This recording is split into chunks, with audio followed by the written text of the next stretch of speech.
got a little reverb happening on my voice. Yeah, reverb. All right. Will Facebook cooperate this week? Looks like it is. Looks like it is. Is Facebook cooperating? Let's see. Yeah, it works. And sometimes the technology takes over, but it seems to be working pretty well today. Restream had a reset that they required. So yeah, we can take questions on all the platforms today. We're on Twitter, we're on Twitch, we're on Facebook, we're on YouTube. Greetings. Greetings. Let's see. So many interesting updates happening.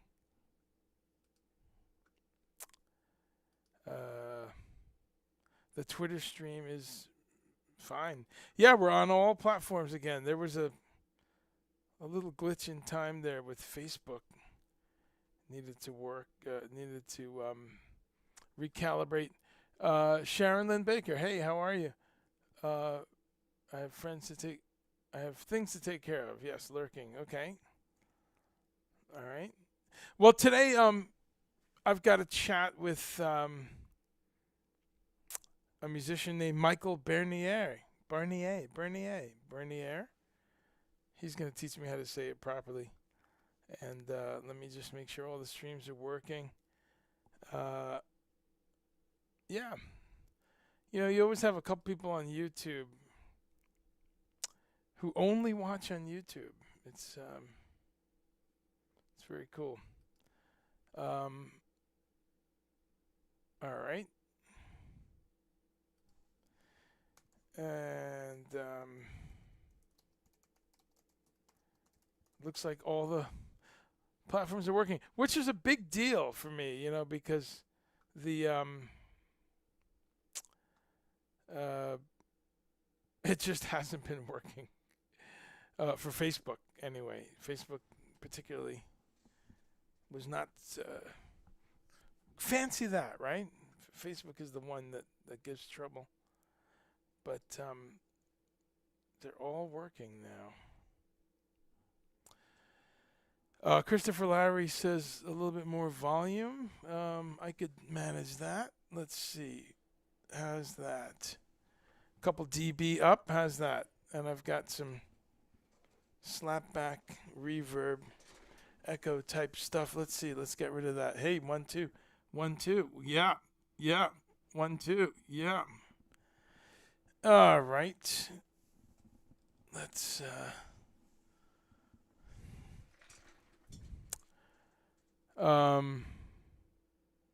Mark says also turn up. Okay, yeah, I just went up a little bit. Tell me if that's all right.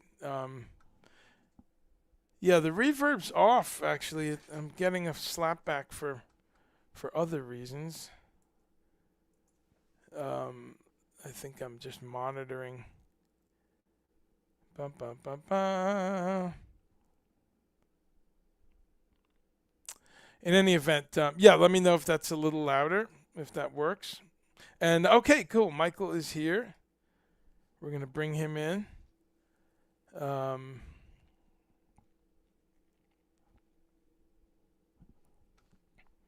right. Always learning new things about this streaming technology. There's so many different software packages. Let's bring Michael Bernier on. I hear some industrial noise, like a air conditioner or something. Hey, Michael, can you hear me? I can hear you. Okay, awesome. I hear. Is there an air conditioner or something? Oh, wow. A fan.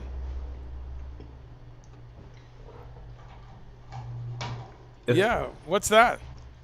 Is that a It's off. Yes. is that a fan or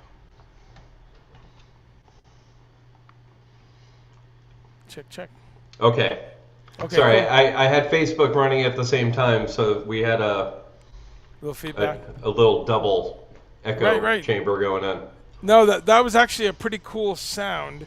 Um, it was some sort of oscillating device, I'm sure, but we started right out with electronic music, man. It was very cool. It was a Kraftwerk album, uh, inadvertently. let's see. Are you getting any kind of slapback or?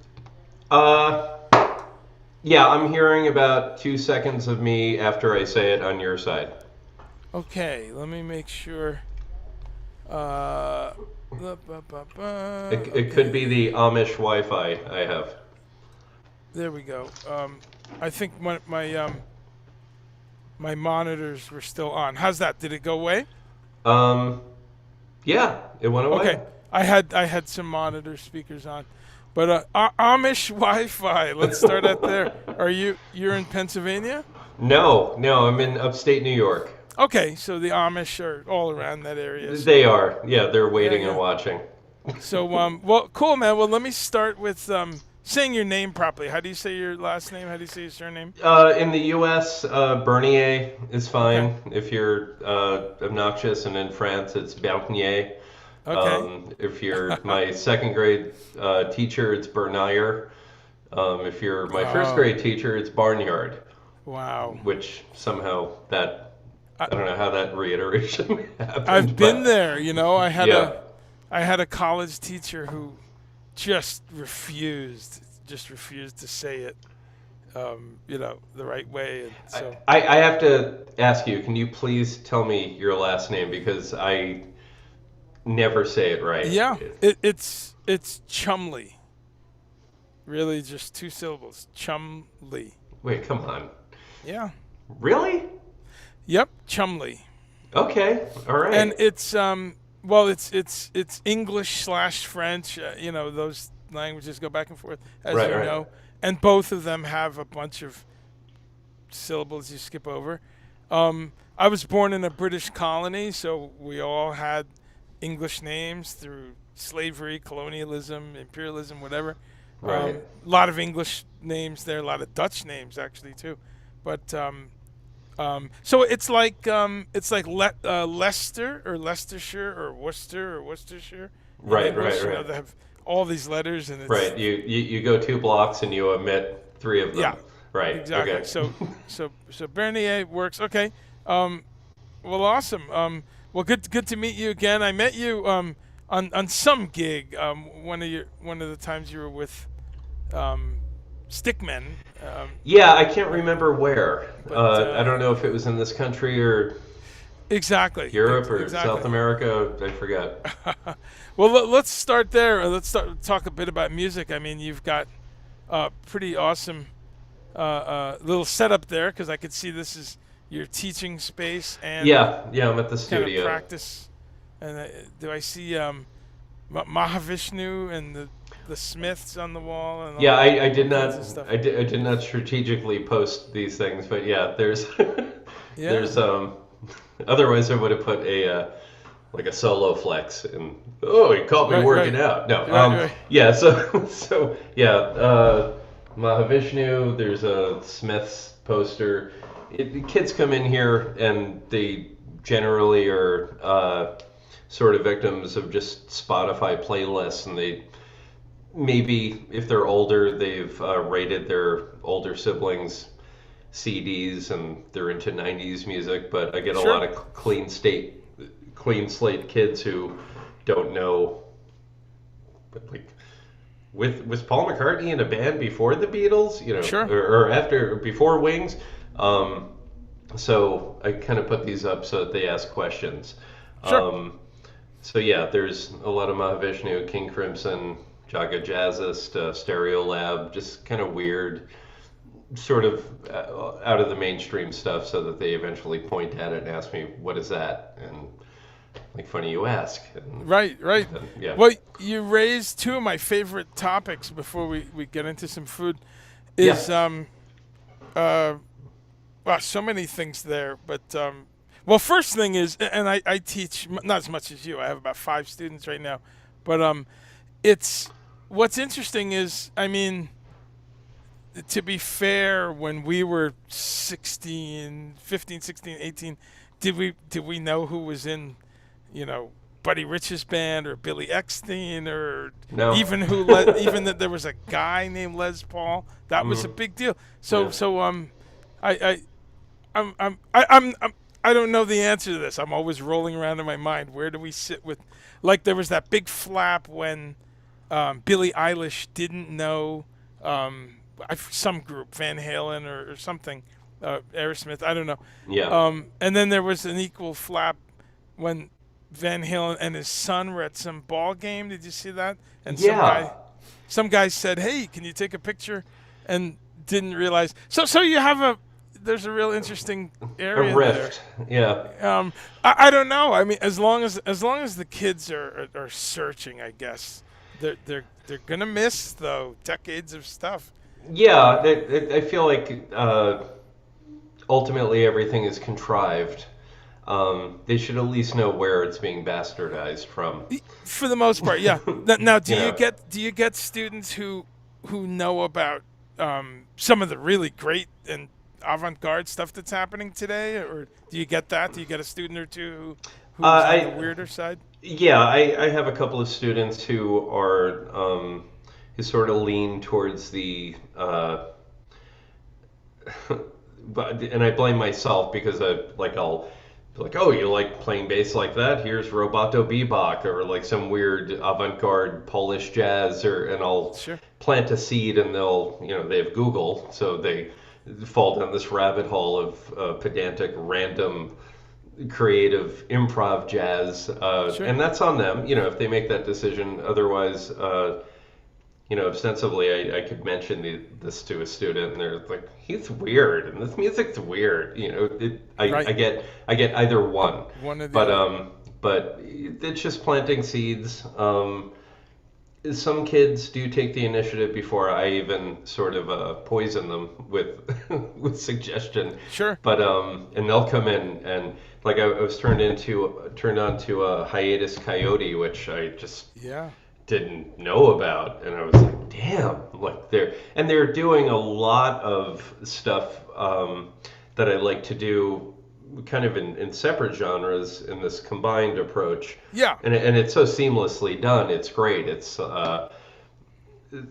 So it's very humbling when a kid is 16 brings me something, Something. Yeah. and I've been like, oh yeah, up till that point, and then they bring me something, and I'm like, like I can't show them a Jocko bass line and have them be impressed as much anymore because they have their new iteration of that in their Right. generation. But again, yeah, I feel like it's important to let them know where it came from. Yeah. That's So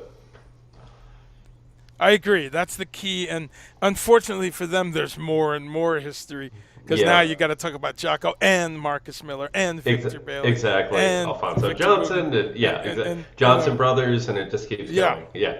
But even all the people younger than them, right? Right. Uh-huh. But yeah, yeah. That's okay. No, that's good. To me, it depends what the playlist started with. Because if it's a playlist that started with Sonny Chirac, Yeah. then sometimes that'll happen to me, and 45 minutes later, I'm like, wow, I've just heard 8 great new groups. So interesting area there. So okay, we'll come Yeah, back to that yeah. because we jump around. So tell us a little bit of I'll jump back to music, but tell us a little bit of your childhood going vegetarian because I understand it's been pretty much your whole life, right? Tell us a little Yeah. bit of that. So I grew up in the coal mines. No, so I grew up on Long Island. My father was a nutritionist, herbalist. My mom from the Bronx, kind of more practical, meat and potatoes, Irish Catholic upbringing. Just a poor, big family growing up in the Bronx. My dad, Oops, sorry. Yep.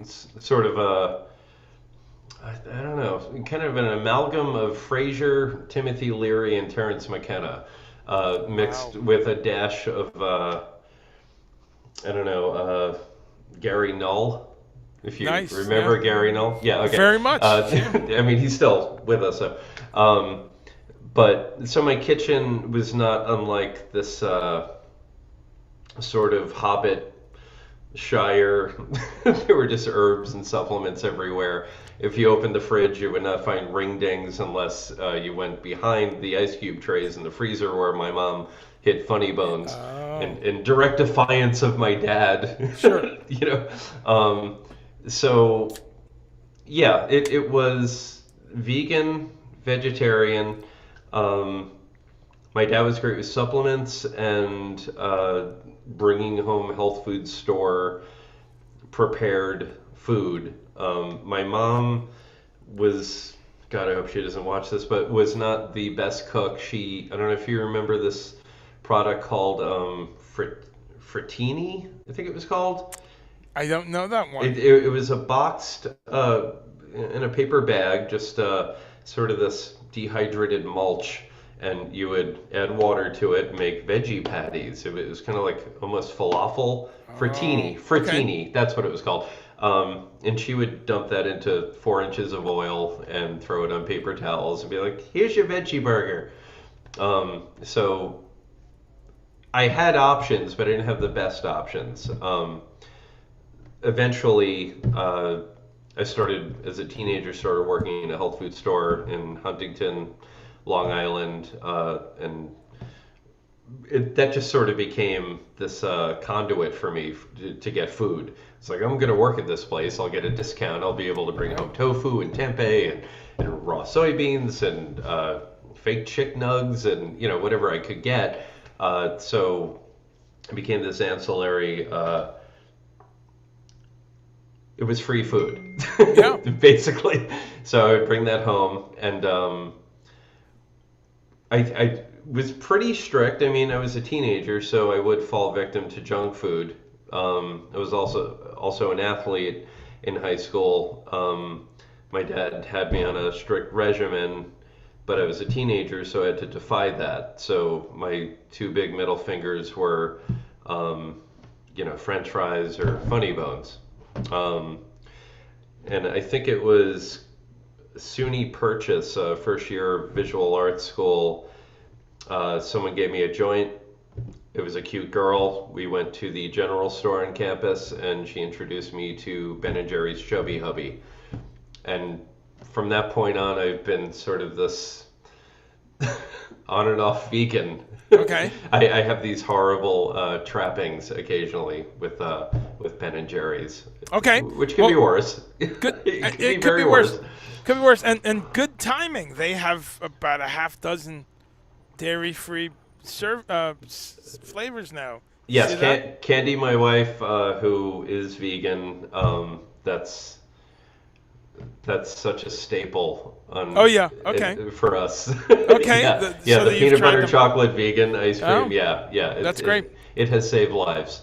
Yeah. I have to say I've only tried I tried there's something called a late night something. It's like a brownie, chocolate brownie one that they make.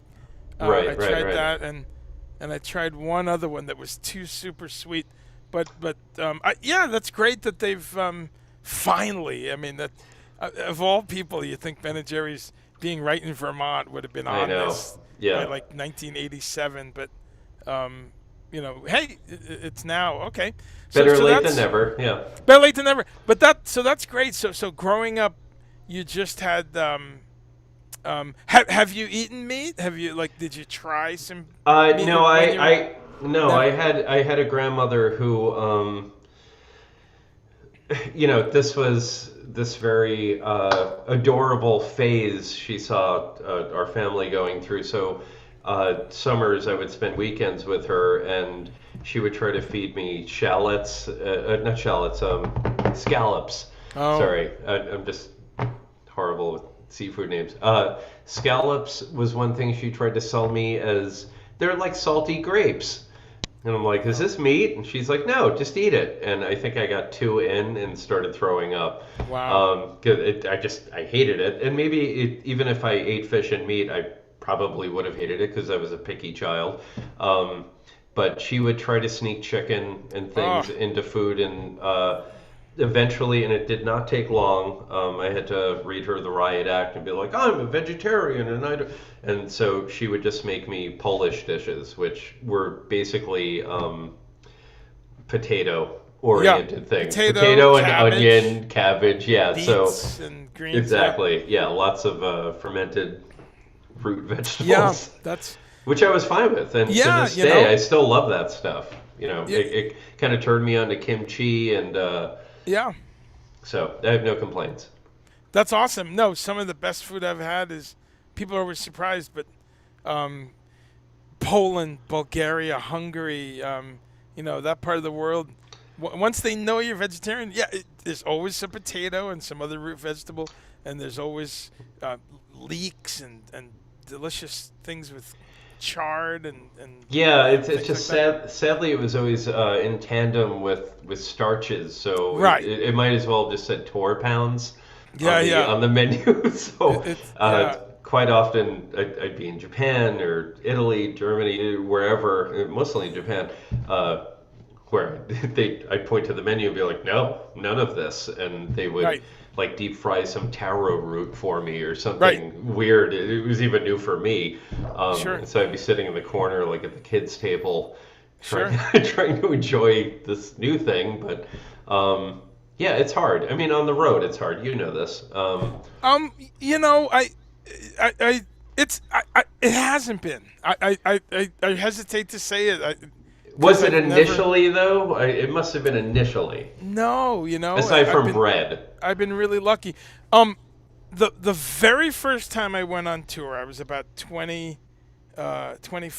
and Hmm. um, I playing bass actually for a guy named Nick Clemens, who's Clarence Clemens' son. You know Clarence Clemens Of from course, of course. Yeah, yeah. Springsteen. I, He actually came and played with us, so I played with Clarence Clemens once. But so we did this tour, and I didn't know what to do going on the road, and I baked about 20 potatoes and wrapped them up in foil and packed them away, Smart. and I had Cliff Bars, and I had miso, like miso packets of miso Yeah, soup, yeah, yeah. and I had a couple other things in, like almonds and things like that. So I kind of just, and I don't remember it being. It was boring. I mean, because I had a baked potato and miso soup almost every day, and Ireland, Japan, and I think Ireland, Japan. yeah, and I guess we went to Subway and things like that, but I don't remember it being hellish, and that was like the worst tour I ever did in terms of like we lived in Clarence's house, like on the floor for 6 weeks, and we had Hmm. these kind of battle conditions. And then as you move on through time, when I started taking my own band on the tour, I would just go online, and I remember there was something called um, I don't know, some vegetarian website, uh, and I would kind of look up the 10 towns that we'd be in and find the health food store. So I think, yeah, there was that coupled with the fact that when I started going vegetarian, I I figured out right away how to just shop in a supermarket. Okay, So how old were you when yeah, you started that, though? I'm sorry to I interrupt. yeah, that's okay. No, I went vegetarian 18 or 19. Okay, So okay. in 1983, 84. Right, right, right. So so I think because I just was okay with the most simple, like salad and some baked tofu or something. I'd be Right. happy. So Well, so that's I all there was then. Yeah. um there was more. I mean, you could. I had cookbooks, and I was making Chinese stir fries and Middle Eastern stuff Yeah, but like I'm saying, like, as far as you walk into an establishment, what they have on the shelves was incredibly supermarket. limited back then. Yeah. Um, Again, I don't want it to be. Raw foods aside, I'm saying. Yeah, yeah. I don't want it to Yeah. be my story per se, but to just answer that, Fantastic Foods. Remember that company? They I made the little do. Yeah, box. yeah. So They made the so falafel. Yeah, yeah. right. So I clearly remember it was an epiphany because in 1983, 84, they had a lentil and rice kind of a dish. They Yeah, had yeah. a Spanish rice. They had the falafel. They had a tabbouleh mix. So I had like 5 or 6 real staple kind of Middle Eastern things. And then I love Chinese food. So very quickly I realized that you can get canned water chestnuts and mushrooms and of course tofu and make noodles from scratch. So I kind of really found all the meatless stuff in a supermarket early on. But I know that that's not a typical experience. I was lucky. My mom really jumped in and encouraged me to learn how to cook a few things. Yeah, So I know that's weird. you left prepared. I I jumped yeah into like there's got to be like this country's awful yeah concerning yeah that. So every other country is going to be, I'll walk down the street and the right right side of the street will be, or the left side of the street will be littered with vegetarian right. options. And there's kind of a stoic artifice of this is the way it's always been Yeah. in these countries. So it So it's talk a, talk talk about that for a second because um, I've found that the countries that I've been so terrified to go to turned out really great, and then the other yeah. ones were not so good. Yeah. Tell us, give us kind of a opposite end of the scale. Like, what's been your easiest country to be plant-based, vegetarian, vegan, whatever stage, and what's been your worst country? Um, Italy, Portugal, Spain, which For the they're worst or the best? no. Well, See, they're. that's the thing. Yeah, I have to leave some Could suspense be here. either Under one. no, so as you know, there's sort of they're going with their indigenous their farm, their crop. So there's like a pork thing going on in Spain, Portugal. You're just going to constantly be haunted by pork centric things. Hmm. Um, but Portugal, Spain, Italy have so many. Their vegetable yield is just constant. So I had no problem just having raw foods in those countries. Um, and much better than something I'd find here at Price Chopper or supermarket. So I was very kind of obsessed with tomatoes. Yeah. I had an unhealthy obsession with tomatoes. Like, oh my God, that's what a tomato should be. Um, Germany was nightmarish for me. I could not, and maybe I mean, I think we were in Oslo, Dusseldorf, Berlin, and anywhere we went outside of these places, and maybe I sneezed when I missed like the health food store or something, but I could not find anything outside of sort of the schnitzel bomb that is these metropolitan areas. Everything in the center of the plate is going to be this meat thing, and then bread, and then cream, and then this sort of uh, kind of obligatory sprig of something vegetable on the periphery. But Sure. especially when you're touring with two other guys who are like Tony is like Kind pescatarian. of fishitarian, right? Yeah, yeah, exactly. And Pat's like, hey, dude, whatever. If it's not moving, he's from Texas, and I God love him. He's easy. Tony is kind of flippant, but health conscious. Health conscious, not strict. Yeah. And I was the pain in the ass, basically. So ultimately, we wind up at a place, and I don't know if you've ever seen in diners where they have like kids menu and it's the He-Man menu. I'll take the Orco and it's like French fries and a milkshake. Right, I, right. I, I would have to order these sort of restrained, reductive versions of things. So I'd get Sure. two ingredients and I could see the cook sneering at me. And so I think it's different if you are traveling or traversing these countries with people. Like you said, if you are planning a tour and you do the research and you look where you're staying and what's around that place and look at your viable options, it makes a tremendous difference. I was kind of lazy and just trusted the net I'd fall in. Like, well, Sure. these countries are way older than this country. Clearly, they're going to have this advanced reception to not only a vegan or a vegetarian, but a picky one as well. So when I land there and after the show, before the show, when I wander down these strange streets, there'll definitely be a spirulina shake cart Right. on the street or something. So I kind of went into it with some naivete, but Sure. it's I would say Germany,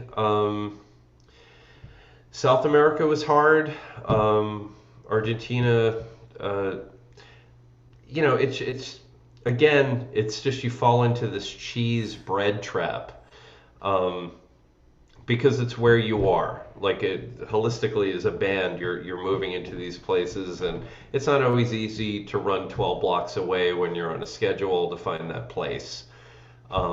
So I'm ashamed to say there was just a lot of packaged, simple things I would eat to just kind of kill hunger, and just let's move.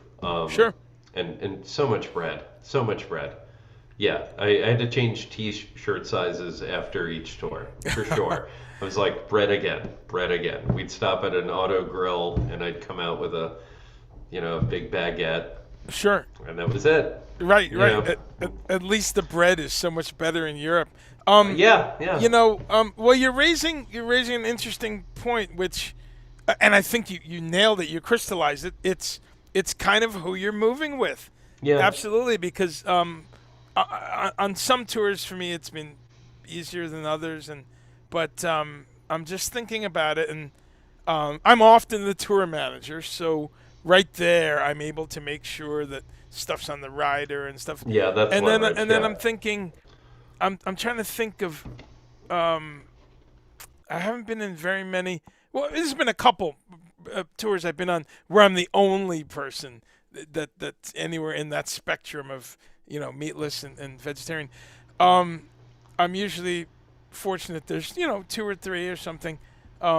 But you raise a good point. It's really about if that group of people you're with is willing to say, "Hey, let's go to a Thai place or Middle Eastern or some yeah, place like that where it's clearly going to hit all the angles."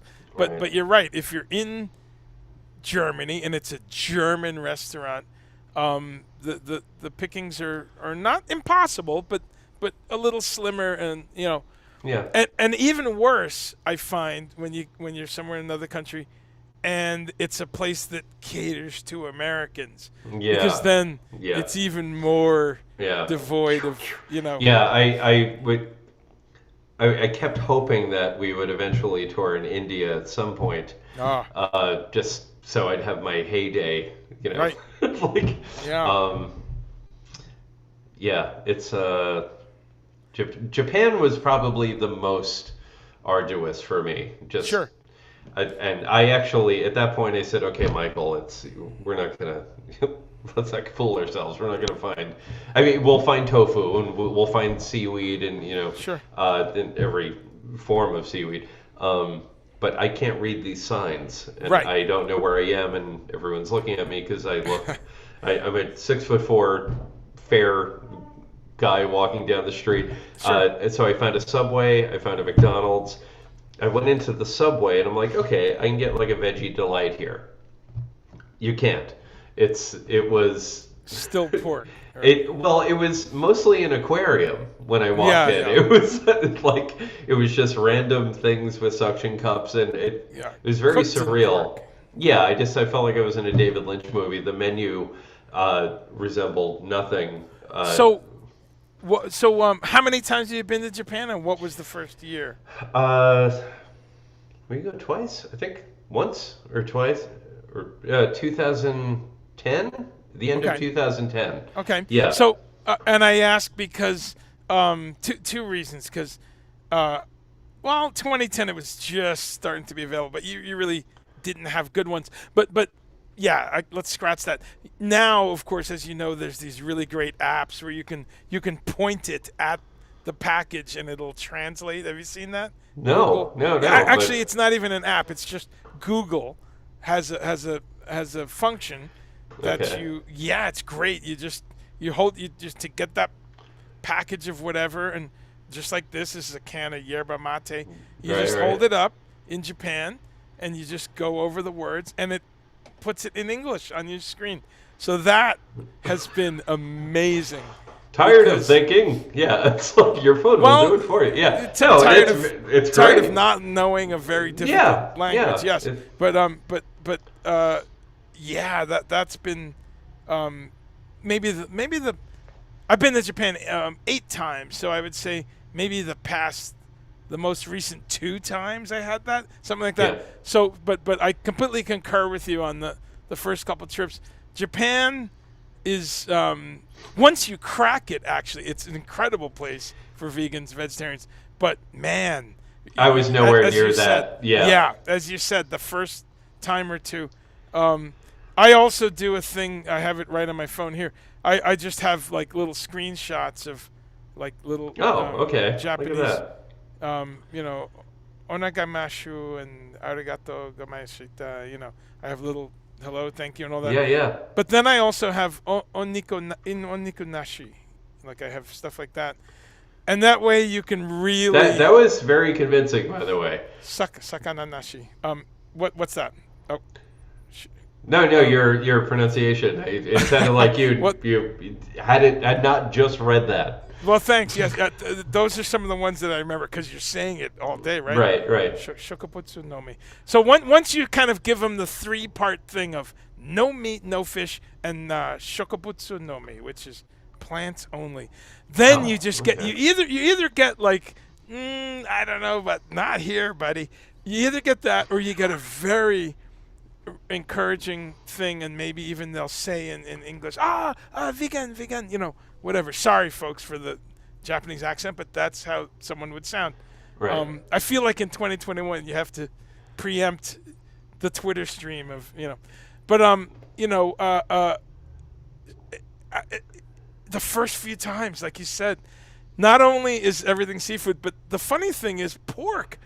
Everything is cooked with pork fat. Yeah, even the stuff you're like, I can have that. You have to Exactly. look close. Yeah. Exactly. So much so. Here's where the line was for me. I found an Indian place in Japan. Oh, good. Here we go. Indian. Really? And I go, yeah, yeah. Okay. There's lots of Indian food there actually. Um, uh, and as you said, you raise a very good point that I'm glad you said that people don't realize. When you're touring, you don't necessarily get that time to walk around to get It could be right around the corner. right It's around the just, corner. yeah, I fell into this sort of ant stream of businessmen, sort of cookie cutter in suits that were rushing off to skyscrapers full of karaoke Yeah, bars. That was right outside the hotel, and sure. I thought I'd go out and maybe bump into someone and say, "Do you know where there's vegetarian cafe, Yeah, vegetarian restaurant, or anything?" Or just scream right. tofu, shirtless in the Sure. middle of the street. But it was this. It It was just didn't. weird. It was just Yeah. weird. It was unlike No, anything. it's an amazing country because they have all that. They have, of Yeah, well, course, and centuries it's of a yeah yeah, district thing, yeah. and so I could have gone to the left, and maybe I would have bumped into Bumped it that right. falafel bar, Yeah, who knows? But I, hey, I, I, I did eat at a pretty incredible vegan falafel place. But the funny thing with the Indian place, so I go in, Indian gentleman spoke a little bit of English, broken, we're figuring it out, and I pointed to the vegetable curry. I thought, okay, this'll, and I held up my signs and I said, and he said, no, no, no, no, tonkatsu. I think that's pork. But he made it clear that the vegetable curry was hmm made with pork. Now let's think about that for a minute. In India, you're not cooking it in pork, right? yeah, I mean, yeah, yeah, that's how endemic the pork thing is. yeah. That a complete culture comes to Japan, who doesn't touch pork, but they put it in there for the Japanese. That's when I was like, wow, this really is a. Having said that, you do end up finding. Finally, okay, so tell us on the other end of the scale then, for you traveling around the world, what's been your best country where you've been like, oh man, this for eating veg? I mean, obviously the Um, U.S. You live here, so you know how yeah, to well, yeah, navigate but it. not always the But best yeah, experience. but Yeah, excluding that, outside yeah, of it, even with the most sterile, beautiful promise of the ultimate experience. we're cynical North Americans. There's something to bitch about. Um, I would I'm say, I'm a um, cynical South American, and I find yeah, just as much to bitch yeah, about. So the portions. No, I would say, I would have to say, Lisbon. Lisbon. Yeah, Okay, yeah. Lisbon yeah, was Lisbon and also Buenos Aires. I found tons, and maybe it's just because there's such a compact district of businesses competing with one another, and they are sort of oriented. Um, I mean, everyone's heard of these places, I hope. But I found many options just because I had to. I will say, I did have 2 days off in these cities where I could uh just sort of meander. right. So, inadvertently, you're like, hey, I recognize that image, or that sure looks like wheatgrass in that window, and you stumble in, and you're like, okay, I'm home. Like this is something is that's safe. This Like looks familiar. the wheatgrass is not accompanied with ground pig ear or A something. cow eating it, Yeah, right? exactly. Yeah. So yeah, those places again. I will say it may simply be because I had a chance to actually explore those cities. Where the others, you know the deal. It's like when you're kind of hitting a venue and you have to be at the next venue and it's in another city Right. 200 miles away. You're not really. It's kind of vexing when you realize you have about 4 square blocks to find your thing, and that's hard. I'm sure that's hard enough for people who eat omnivores, but for us, I'm making it sound like Eloy, surrounded by Morlocks, but it's you just want something simple. I wasn't even looking for. I need something that will revitalize my stasis, and I just wanted something that was safe to eat. Just a dinner, right? Right. Yeah, and very difficult to eat. At certain points, I was just looking like for a can of black beans. Right. Like I just need some protein. And sometimes hard. I Sure. find vendors selling dried beans, but I'm like, I'm going back to my hotel with dried beans. Like, what am I doing? But I had 2 days off in these cities. So, in every city's defense, I will say, if you have enough time to probably go about 6 blocks in any direction, you're going to find something viable. Yeah. But if you don't have the time, you wind up the big lanky guy eating the baguette in the tour van. Yeah. No, So that's I'm glad we're touching on that because people, again, have a real romantic notion of what we do. You know, sad to say, I've been sorry on for five. laughing so much at No, that, it's but true. yeah, no, I it's such a yeah. difference from like a a van. Everything's packed up in a wall in the rear of the van, and you're all on top of each other, and Led Zeppelin's playing. Yeah. People have this Yeah, they sort of. exactly. No, Zeppelin really did wreck everything for everyone. In fact, They did. yeah, all the way to kind of modern musicians' understanding of you know the, the economics of the The business. yield of music, yeah, They exactly. really, it's so fake. That we can definitely get into that area. It's a favorite area of mine, but no, the enduring illusion cloud, as I Yeah, call it, of the '70s and it's what like, it's can I done. get there? No, Wow, yeah, what's amazing to me is how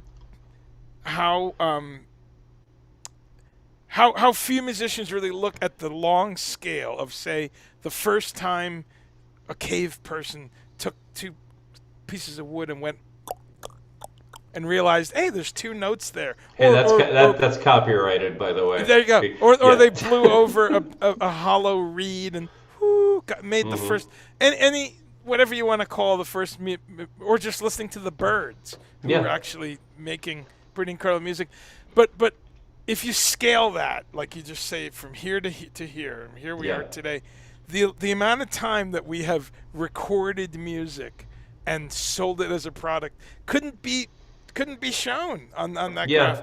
Yeah. Yeah.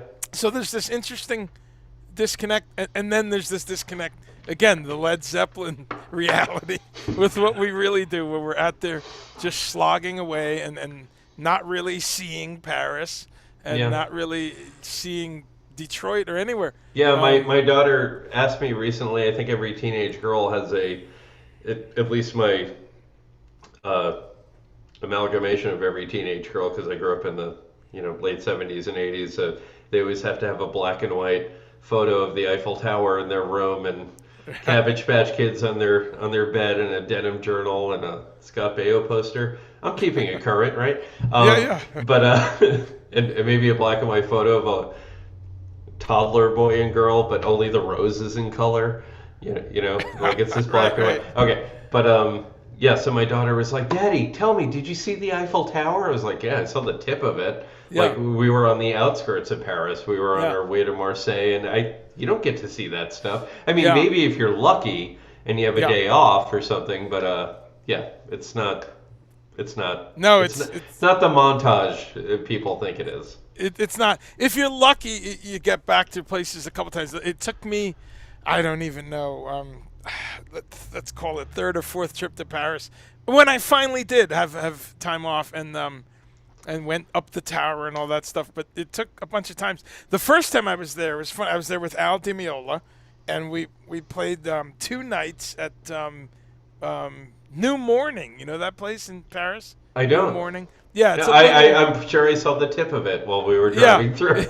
it's kind of the club you guys would have played, Stickmen, or one of the three or Right. four. Just a nice little jazz avant-garde club. Anyway, we play there. It's 2 nights, so we're just living within the 4 or 5 block area, Right. and it was an area, as a lot of Paris, with a lot of North African and Middle Eastern people. So that was actually a great food trip, my first one to Paris, because I walked around and oh my God, 10 different Middle Eastern places. So I would just Oh, so grape jealous. leaves and Yeah. muchadara and hummus and all these things. Anyway, we do this. We do the whole shows, and we get on the bus to leave, and we turn like 3 corners, and there's the Eiffel Tower. And I never knew the whole 48 hours that I You was right bastard. there because your entire day is filled, right? Yeah, yeah, of Like you course. said, Yeah. you just look at your watch and all right, I got 37 minutes to grab a sandwich. Exactly. Yeah, Get I experienced that in Rome, which is set up almost as confusingly as Boston. Like, who the hell designed this place? It's basically like a random concentric circle, but we have press things we have to do. Press thing. You eat some lunch. It's Italy, so there's 5 lunches and 6 Yes. dinners. But I remember they were like, okay, I'm going to save you from your Japanese impression. We're going to take you back into your hotel. Okay, see, everyone's going to remember my bad Italian impression Well, now and forget all about your Japanese. So we we're go keeping right it around real. the corner, and then Vatican, Colosseum. Yeah. And I'm like, whoa, We were- stop. And they're yeah. like, no, we're just headed. And I'm like, I know you see this every day. Right. But can we please pull over for like slow 20 minutes, please? Yeah. And we did. I did the obligatory. This is going on my Instagram. It wasn't like that. I just kind of stood there and Sure.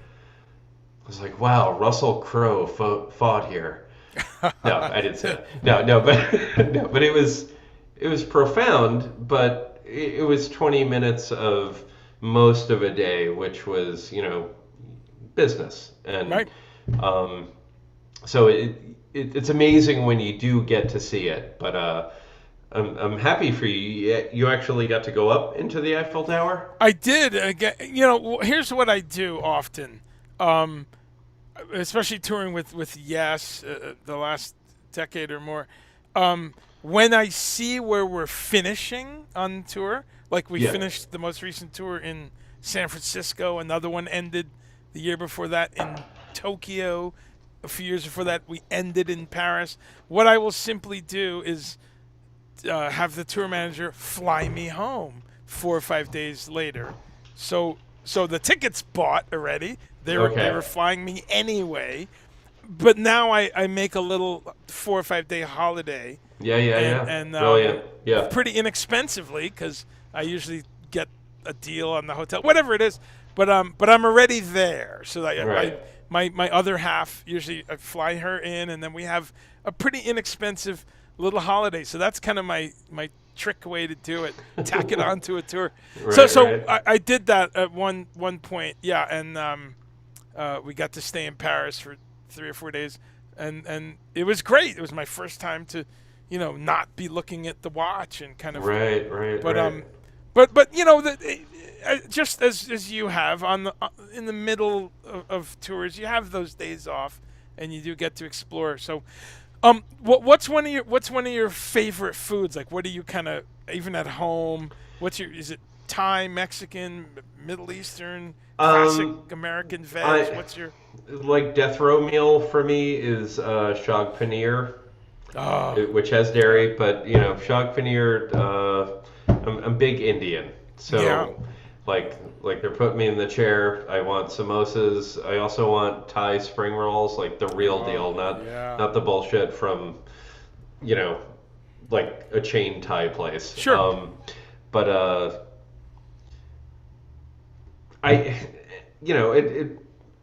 it degrades into Polish meals that like I do have like pierogies.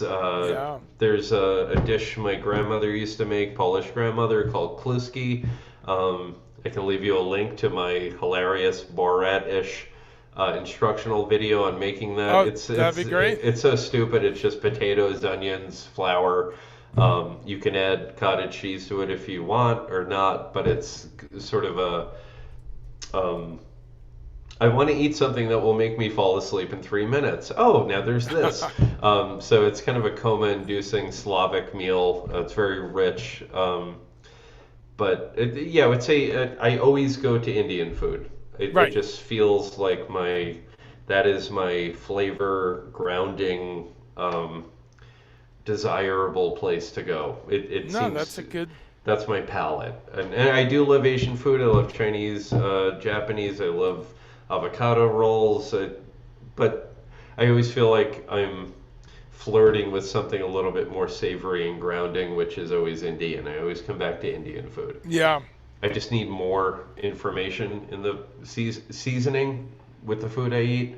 And Indian is simple, but way more complex than people realize. Just because they add like a sixth thing, right or a fifth ingredient, but it's very rounded and grounding for me. no that's a great I concur. I try to think of my favorites, and they orbit around, Mediterranean, Mexican, but it Yeah. almost No. always Oh, ends okay. up So yeah, Greek always food ends too. up I'm sorry. Indian. Like a Yeah, spanakopita. Like yeah. I'll yeah. Yeah. There's so many things. So many good things. Yeah, and Yeah. and that's both cultures actually, Indian and Thai, Asian in general, very Yeah. veg friendly when you fold in the Buddhism and Taoism and things, Hinduism. But I'm with you, man. Give me a really good curry, whether it's Indian curry, Thai curry. Yeah, I can have that every day. Just Yeah, about, me too. Yeah, and I we make our own seitan at home, awesome. and so anything, my daughter is actually has issues with gluten, so she's not partaking in that. But um, any recipe I find online that has beef or chicken or something, I'll integrate our homemade seitan into that, and Great. then we're just making this big pot of Indian Whatever. food. Yeah. Yeah, and no lives, no cost, no, That's great. which is great. No, But that is really good. but gluten. Right. And it's funny. Straight up gluten in seitan. It's funny because I've experienced people who are usually have a bad time with gluten are okay with that. Maybe because it's not. It's just 100% the pure thing. I Not that I'm guess. saying try with your daughter, but there's a No, strange. no, she's had it. Yeah. And I think her feedback is it makes me feel tired, Ah. or forgive me, but and I'm sure she's not watching this, but it just might be like a flatulence thing or Sure. like kind of uneasy feeling. Now, is that the same that she gets regularly from I'm gluten? sorry, one Or sec. Hold on, I lost you for a sec. Go ahead. Hello? Okay, I Okay. hear you. Go Is ahead. that the same exact symptoms regularly from gluten? Like if she eats a roll or some pasta? It's much more severe from a processed food than when I Yeah. make Got seitan. you. Yeah, when That I that's make kind of seitan, it's just sort of like a lethargy. But I also feel that. I mean, yeah. No, it's kind that's of taxing to break that down. yeah. It's a complex protein. Yeah. I think No, that's kind of what I've heard from uh, very gluten intolerant people. Yeah, yeah. Wow, that's okay. Um, okay. So many cool food things, and we'll come back to them. I wanted to jump to some music here so people can know a little bit of what you've done. So I saw you with the Stickmen also, and let's actually see if I can put a little Stickman up on the screen here for people. Ba, ba, ba, ba. Let's see. How do I? I've got to make sure that Chrome is here. Okay, great. And what year did you start playing with Stickmen? uh, 2008.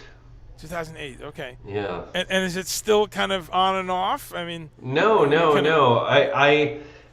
We had played for a few years. Tony wanted to kind of spike up the frequency of touring, and Rowan, my daughter, who I think was 4 or 5 at the time, um, I didn't feel comfortable, and also I was in a new relationship with Candy Harris, who's my wife. sure. It I kind of got it that Pat and Tony were sort of older and their families were kind of used to this routine. Their kids Right. were in college. I was kind of the youngin in the Yeah. band, and I this was all new to me, and I was finding it difficult to stimulate the touring and also this brand new romantic relationship, and also my daughter, and um, so it was kind of not like an ultimatum, but it was put in front of me like we want to add like another 100 days Mm. during the year of touring, and I was like, can we pump the brakes a little because I've got the stuff going on. But yeah, ultimately it kind of was an ultimatum, and I said I need it. What was happening was I was coming off the plane at Newark or LaGuardia, and I'd get home and I'd be like, Rowan, Daddy's home, and there was this kind of weird look like, do I know you? Like kind of a Right. Black Mirror feeling, and I was like, Sure. yeah, this isn't good. Too weird. I need to be here more. Right. If I was 65 and they Yeah. were already embittered about 35. me Yeah. being touring for 30 years, it'd be a different Sure. story. So I kind of had to make that decision. So it was stay at home, make sure that everyone gets the love and attention and direction they need. I Yeah. can still make albums, so I started working with Richie DiCarlo and dudes from Porcupine Tree and all. Like you can record from anywhere. Well, Um, that's the beautiful. Yeah. That yeah, the so modern. started doing that. My wife and I opened up the studio you're looking at. I'd be fine to tour again at this point because there couldn't be anything less cool or interesting to my kids now than Right. me. So it's like Yeah, they've hit that now age. Yeah. I'm fine with it. But I had to make a sort of a ethical parental Sure. decision at that point. Well, Um, no, that's great. Before we go to some music, what are your kids plant based, vegetarian, or some spectrum there? both are vegetarian. So I have a stepdaughter and I have my daughter. Kind of a Brady Bunch thing going on. Rowan, my daughter, went up to Albany recently and had like 25 needles put in her back, and they were like, "Guess what? You're allergic to everything." So Wow. she can't have dairy, she can't have gluten. So all the stuff I'm great at making, Sure. Yeah. she And she can't have. So I have this very specific menu for her now. okay. So it's like tofu paneer, or no, sorry, that's an Tempeh. oxymoron. Tofu with spinach. So it's uh, like a shog tofu now. Right. So I mean, it's easy to fix all of Yeah, these things because absolutely. it's about the flavor. So once you have that That's it. curry and the chana masala, they don't even notice they're missing the Very easy. cheese. Yeah, But yeah. it's very different to be like, I made you a grilled cheese with this new brand of Polaroid fake cheese. I mean, then they're like, oh, I don't want that. But if you make like an Indian meal and you use some surrogate ingredient that's healthy for them, it just tastes so damn good they don't even notice the Don't know. cheese is Yeah, missing. Yeah. yeah. So there's a lot of let's get out of this country with the menu Sure. so that you can have something you'll actually enjoy. Yeah, no, that's great. And the good news there is at least she's allergic to literally the most common The worst allergens. stuff. Yeah, Well, exactly. well, the ones that are incredibly common as allergens, so that Yeah. there's a really rich source of understanding about that and Yeah. alternatives. You know, I'm pretty hardcore on dairy. All humans are allergic to it. There, I said it. We're not. You're We're not telling me equipped. no, Right? No. no. Listen, For any I audience grew up members, I grew up with all the Robbins audio playing in my living room. Like my dad through his custom speakers, Right. blaring that so the neighbors could hear it. But when was the last time you saw a human underneath a Right. cow suckling off their teeth? Yeah, Well, like it's you designed know. for baby cows, not adult cows, and definitely not Yeah. humans. I mean, Yes. it's kind of And gross, you know. and I get and I've heard every debate on this, and I get people push back and say we weren't meant to be in airplanes either, and it's like okay, yeah, Okay. there's Yeah. there's, All right. but no, the beautiful thing about dairy in 2021 is when you go into the dairy section of even the most mainstream, I go into Walmarts when I'm on the road typically. So, and I love because there's no better way to study American consumerism than Walmart. I mean, like them or not, they're a reflection, of what's going on. And what's remarkable on the food side is Walmart has 12 milk alternatives, right? Yeah, You they have have Oatly now. oat milk and Yeah, we have cashew. to go to Kingston now to get Oatly, Yeah, which Candy is obsessed with, like uh Oatly ice cream and Oatly milk. It's like yeah. undetectably different. No, It's yeah. somehow better than her associative anchor to like a milkshake as a Okay, child. It's like it's silkier and sure. so and then if she accidentally gets milk in something like coffee or it tastes musky and disgusting to her. Right. Like she's like, there's something wrong about this. I'm like, did you put You milk in can this? And tell. they're like, yeah, Yeah, sorry. And it's it's wiring. it But is. It is, and we just get used to certain things. Have you've been many times in the audience on my show, and I've brought this up a few times. Have you yes. seen when I've brought up that they were using almond milk in the 13th century? Do you know that in No. Europe? Oh, I'm Yeah. sorry. That might have been the one show I did not tune into. No, but yes, believe it or not, what's cool is that you know, uh, as you know, I can in Google too, you know. yeah, yeah. Well, So, there's a particular article. Yeah, if you just punch in almond milk, uh, so were they pressing this? Were they cold yes, pressing almonds? yes. So That's they would boil them. insane. They would boil them and then make a little um, uh, a little porridge Reduction, out of it. A basically. little Yeah. So reduction. Yeah. everything at the top would be, I guess, the fat. Uh, yeah, I just put in the Zoom Oh, chat. there it is. Okay. But that's there's many articles. This one's just an interesting one because it gets into also them using. Uh, What? That's uh, insane. yeah, yeah. Okay. But Wow. but then again, it isn't right. If you start thinking about it, as you wisely said, food is just texture. It's something carrying the Yeah. flavor, the spices. So if you have something that has the right umami or the right fat profile, or Yeah. I'm glad you brought up Yeah, Gary. No, yeah, it's all yeah, about associative anchors too. Like the that's first it. 6 years you were alive, so if it passes that test of Yeah, texture and sort of fat yeah, solubility, yeah. you're like sure. I like the related article halfway down the page. I tried a medieval diet and I didn't even get that drunk.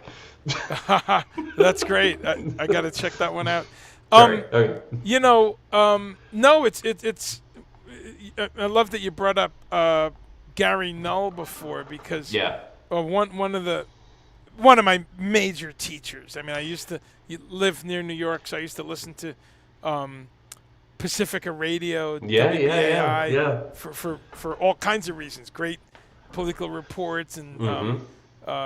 the Christic Institute Yeah, during yeah, yeah. the Iran Contra trial. I mean, I love that It was station. weird. It was just Howard Stern and Gary Null playing on the radio in my house. Right. A weird So dichotomy, but yeah. that's a good mix. But then I stumbled across every noon. There's this, and I was very lucky that I found him at the beginning of going vegetarian. So somewhere around age 2 years into it, maybe 18, 19, I found this program.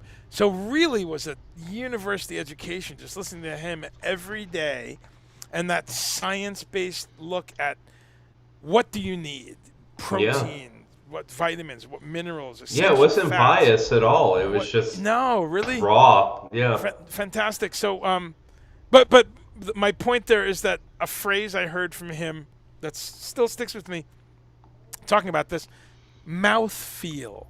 He talked about mouth feel and how which is a very weird phrase, but it says everything. If something has that textural, that as we're saying, that fat profile, the right saltiness, acidity, everything, and that's why I think some of these vegan cheeses in the last 5 years have been mind blowing. Like some of these, have you had any of those? Like these French cheeses or these cashew Yeah, based? I can't. Yeah, the cashew ones are okay, but they're.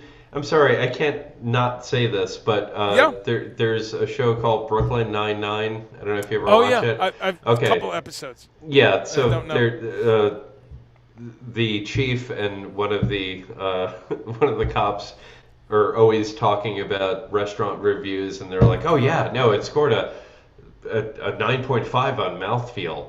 But I'm assuming that's coming from from Gary Null. Well, yeah, Yeah, he didn't make it up, I'm sure, but yeah, that's funny.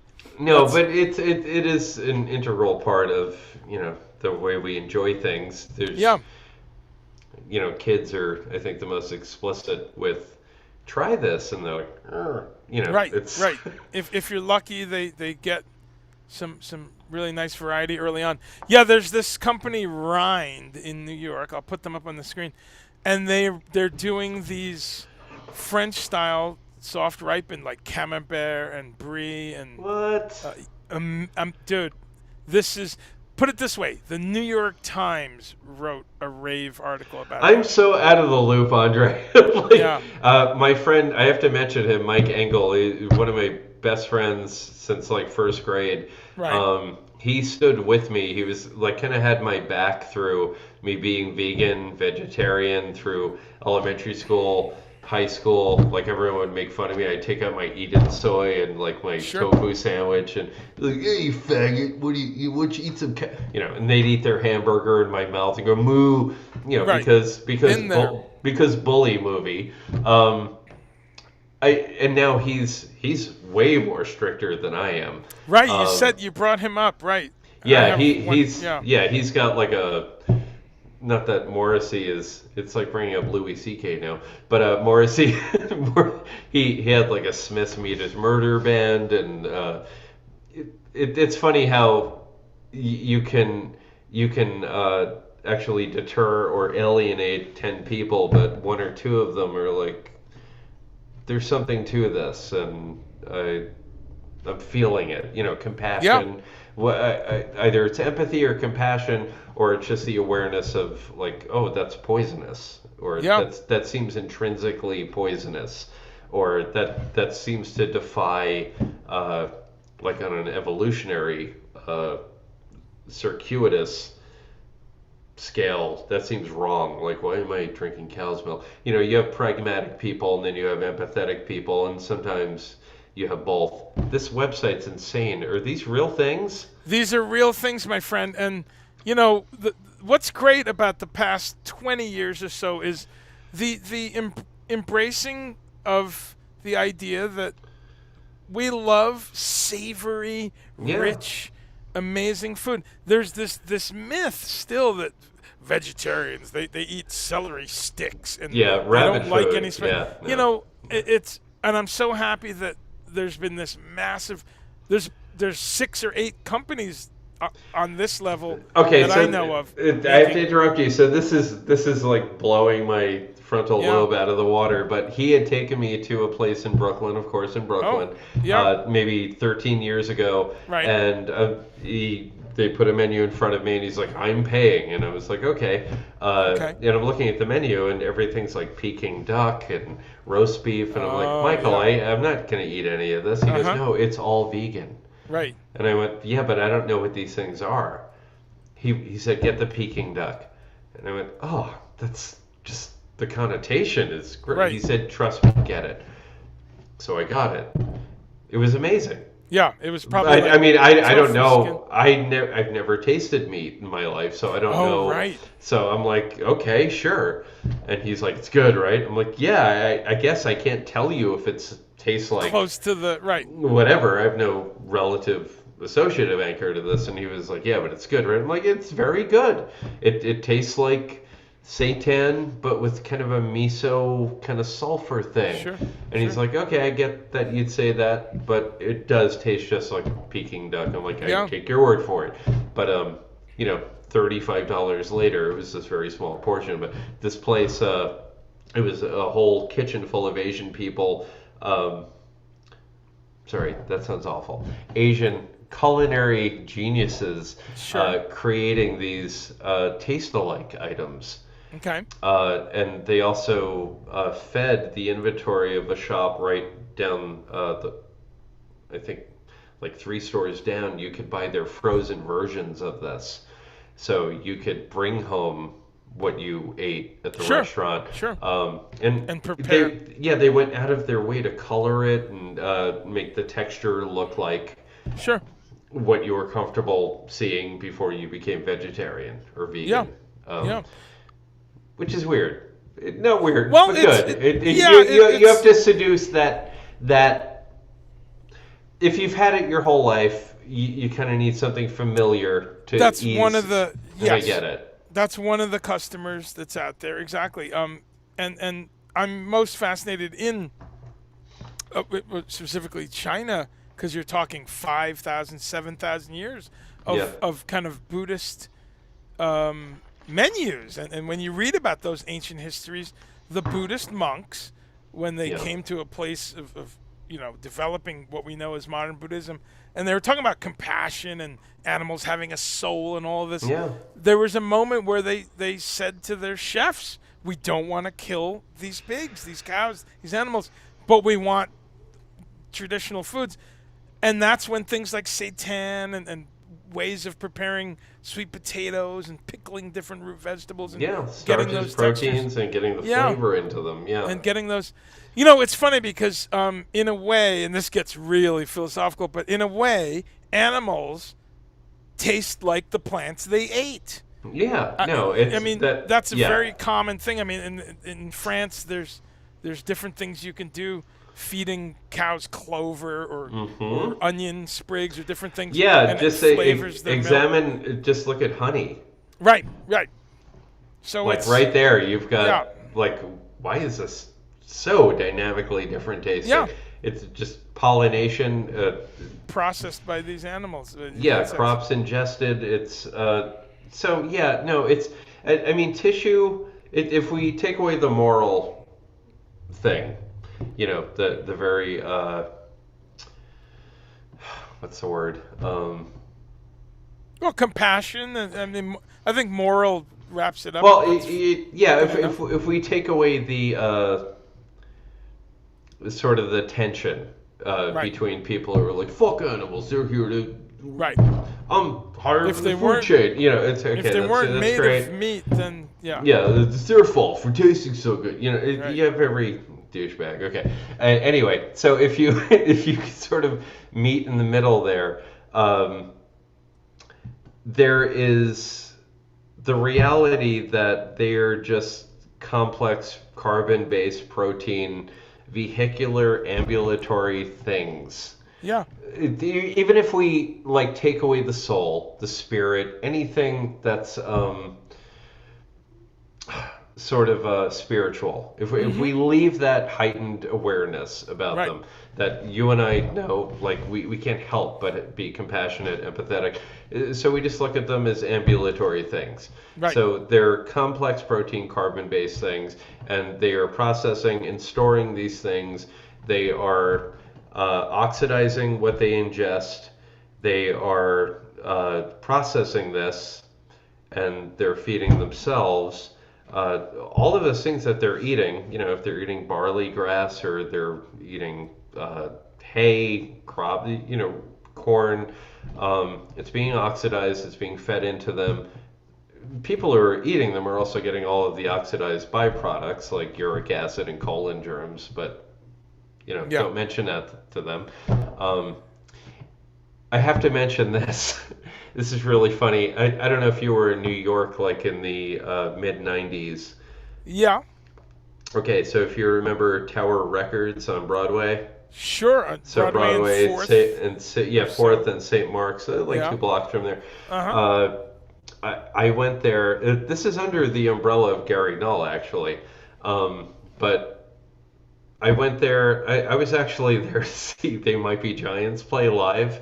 Okay. But at the same time, there was this long table going down the sidewalk with, I think, maybe 10 or 15, trying to remember, a long time ago, 10, let's say 10 walks. Okay. And it smelled heavenly, quote unquote. It smelled like meat, pork, blah, blah, blah. Sure. And it said free lunch, big sign. All these people showed up, lined, they were handing out paper plates to everyone, and this went on for 20 minutes. I was just watching. It just smelled like hamburger to me. Sure. So this big, oversized Orwellian clock hit 12 and a big ding, and they unmasked the walks, and it was just feces and urine that had been cooking in these walks. What? And they put pamphlets on everyone's paper plate. And it basically explained. I grabbed one. I wasn't online, but I just snagged one off the table, which basically explained everything ingested by an animal Right. goes through osmotic pressure. Uric acid, colon germs is basically when you kill an animal, the osmotic pressure stops. The colon germs, the urea goes into the tissue. The associative anchor you're basically fed when you're a child, like here comes the airplane, is shit and piss tastes great. Wow. So it really upset a lot of people. I mean, almost fistfights on Broadway. It was Wow. really kind of Who ugly. was this? PETA or something? Just It some other wasn't it group? wasn't Some PETA, other no. local? Some local? I don't Yeah. know, but they had money and they had enough wherewithal to set up a table with a tablecloth and hand out multiple paper plates. But it was interesting that it really did, like they added some onion salt to the urine and the feces, Right. and people were like, "Damn, that smells good. Let me get some of that." Right. Right. No, that's interesting. I mean, uric acid rings true, but that's a pretty extreme example. Yeah. Well, New York City, that's one great thing. There's a dozen different groups that you'd get pamphlets from, and you'd get info. So for you, tell me, because every vegetarian I meet has some sliding scale of why we do this, and it's some combination of health and nutrition. I know people, I'm sure you do, who that's why they did it. Yeah, So it's some combination though of health and nutrition, or compassion and love and not wanting to kill yeah. sentient beings, and part three, what we're going through with climate change and overuse of topsoil and water. Where do you? How does the percentages split up for you? For me, oh, well, it's all of it. I mean, I think from a from the get go, it was empathy. I as a child, um, I was very inquisitive as to what I was eating. Okay. Um, I hated the idea. Like it nightmarishly would bother me if something I ate, like a lunch, with someone's life. Yeah. Like that just bothered me intrinsically on such a deep level. Um, and I have to admit, and I apologize, I'm sure none of my friends in elementary school are watching this, but I was a big asshole to a lot of people just To your because I friends. felt like so, like, they'd be eating like a Slim Jim, and I'm like, you asshole! Do Okay. you So you realize what you're supporting? Yeah, and like I you're one was of those no, but I wasn't, proselytizing. yeah, throwing out PETA pamphlets that came later. Yeah. But in elementary school, I think I was so hypersensitive. Sure. As a child, you're not sold the concept of meat as this is Bessie. Isn't she beautiful? No, She's so it's great and she loves to be pet here and she's got a cute spot behind her jaw here and she kicks her leg and she's so great. Let's cut her in 15 pieces now so that like that just traumatized me. yeah. So um it became I felt almost like a separatist from people's food. Sure. Like it just like so yeah, to answer your question in a convoluted, long-winded way, I felt almost offended by what was available to eat as a kid. Like everything I picked up, I started reading the ingredients. It was like, are you kidding me? You have to put Gelatin. beef and Yeah. you have to put gelatin, beef in a ring ding, or you have Right. to put dairy in like why? Yeah. Um, and I did go through the bravado of my early teens trying to shame people for eating meat. I did Sure. throw a bunch of pita things on tables in cafeterias, um, which I quickly learned is the best way to make people buy more hamburgers. Well, yeah. Um, People. Yeah. you can't be angry about it. Oh yeah. I'll show you. Seduce them. Yeah. Sure. Yeah. Yeah, because they're just like, you fucking fag, you got a Morrissey t-shirt on, you're throwing these things at me. And I'm like, okay, well, that Yeah. didn't work. And But sadly, information, those pejoratives were what people tossed around then. Well, how about your first encounter of somebody saying, however, well that tomato died also, or you're killing the lettuce. Like, did um, you get that kind of? uh, no, I mean, I've always been kind of argumentative with people on almost legal level Okay, to break that down objectively. sure. Um, yeah, the argument. I don't know where the study is, but well, I saw on YouTube that someone like ripped a plant out of the ground. They could hear it scream, bro. Yeah, And yeah. I'm like, yeah, okay, no, but hmm. Certainly, there's measurement of electrical response I to, get that, there's and if there's some validity to that, then I guess we're screwed. But well, yeah. vegetables, I'm sorry, up against the beautiful creatures who are loving and smarter than dogs, and Sure. like there's just it's so overwhelming that it's gross and wrong. It, It's kind of it's funny it's a now, red like herring. so. Yeah, when someone gives me an argument, I'm like, okay, Yeah. feel free to use the other, rest of your brain. But Yeah. No, it's a valid kind of logical construct for a minute. I guess for me, no matter what, even if you proved on some, you got some instrument, some chromatographic measuring device in 10 years, and it shows broccoli is screaming and kale is crying out for its life, which is I think is absurd. But It is. Well, It is. but But I also don't want to be that dick who's like, oh my well, God, they were yeah. screaming the Let, whole time. well, let's acknowledge that, and I'm kind of agnostic about it. We don't fully know, but we know a couple things, which is even if they were, and this is what I want to take the conversation to. Clearly, we can grow kale and almonds and chickpeas Yeah. sustainably. We Yeah. could take 100 acres and grow and rotate crops, grow bamboo one year, and grow edible crops another year. So, It's so we can gross next to livestock. Yeah, it's exactly. so disgustingly We gross right. next to that. I Yeah. think that's even if Yeah, it's or we can you feed it know to this ambulatory thing, but at least give yeah that ambulatory thing a nightmarish life. right. Like, So why? there's that. The other thing to remember, and I'm sure you've brought this up in your discussions, is actually most things we eat don't kill the plant. An apple tree, a cherry tree, a mango tree. When you take almonds and cashews and Brazil nuts, you Yeah. don't kill the No, plant. it's the fruit. You get the Yeah. fruit.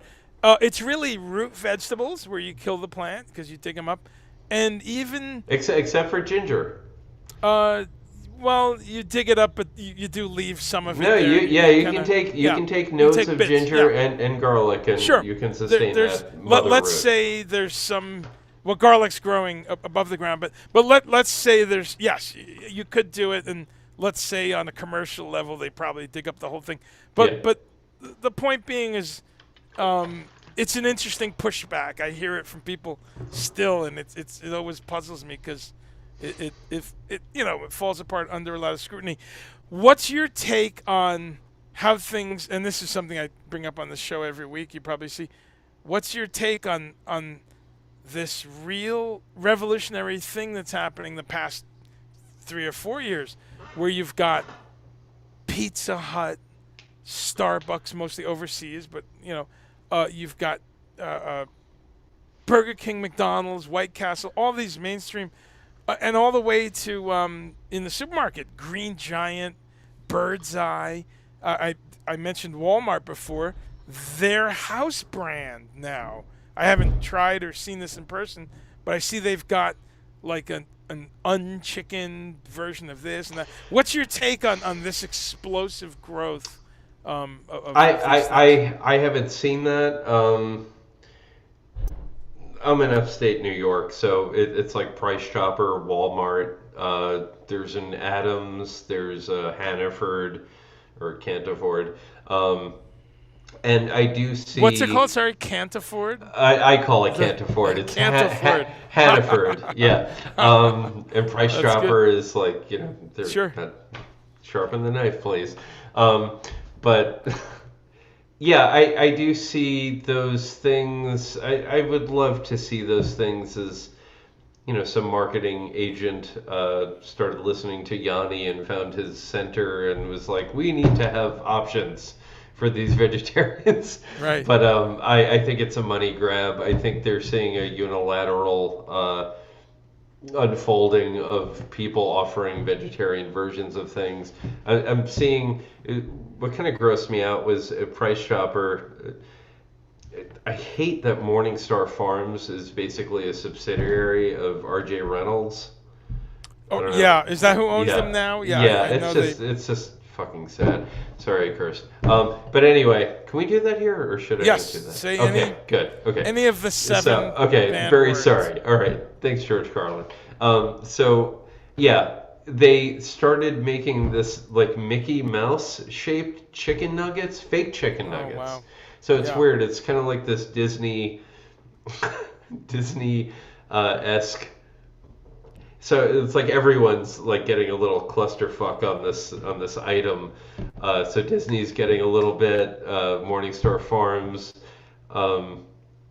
So I see the window. I see the window, and they'd be stupid not to exploit that. I mean, there are people who are doing it for moral reasons or dietary reasons. Or they were just raised by veggie parents, and this is all they know, and Sure. maybe they don't want to eat that thing unless it looks like Mickey Mouse. I don't know. Sure.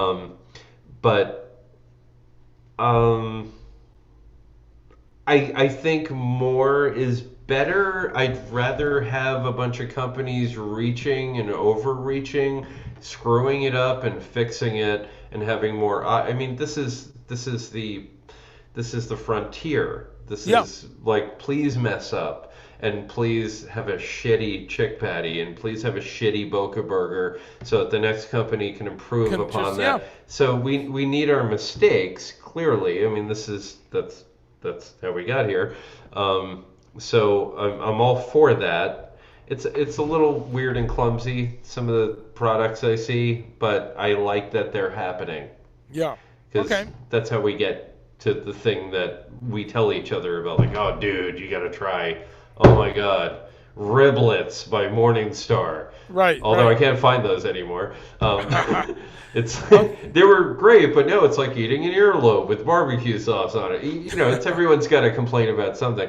But I think any attempt to yield something that's an option to something being fucking murdered in horrible circumstance is way better. Yeah, I'll take the carnival level grade food that's imitating something over barbarism any day. Yeah. No. That's a great take on it. Yeah. And I agree. And I agree. Just let's have options, and then one's going to be better than the other, and It's fine. Mess up, free please, market. Yeah. please. Yeah. And I feel like I feel like I got to live through that period because I started working in health food stores as a late in my teens. You obviously were around one as a young child, and Same as you. so Yeah, yeah. you saw Yeah, like but I didn't like work in one yeah, till yeah, the same time you did. yeah, Yeah. and Well, not and same you're time, but same age. Yeah. right, same age, and you're much younger. How old are you? Oh, I'm 300. No, how old am I? My wife isn't here to tell me. 47? Yeah, okay, I was gonna 47. say a I was solid. born in 74. Okay, so I'm probably wrong. I don't know. 47. If Sure. you've had your birthday this year. Yeah, May 4th. Okay, so May 47. 4th movement. Yeah. I was thinking about a decade younger, or at least a decade. So you're about 9 years younger. But yeah, so when I was working in stores, was right around when you were experiencing one as a child. Yeah. In the 80s. Yeah, I think those items are great because they're a bridge, and they're a way that people who are new to this, I Yeah. know several who they just kind of go, okay, that looks familiar. I can stir fry that like I used to with pork or something. But it's pretty amazing as you said.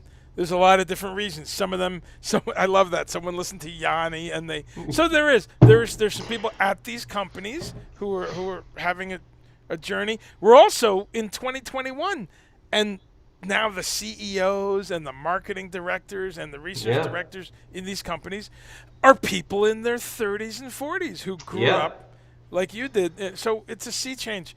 And then there's just companies looking at what's happening in business. Numbers. Yeah. Which is fine. That's fine too. Yeah, I don't. If it's a sterile decision, I really don't care if ultimately it winds up in Yeah. less death and less gross.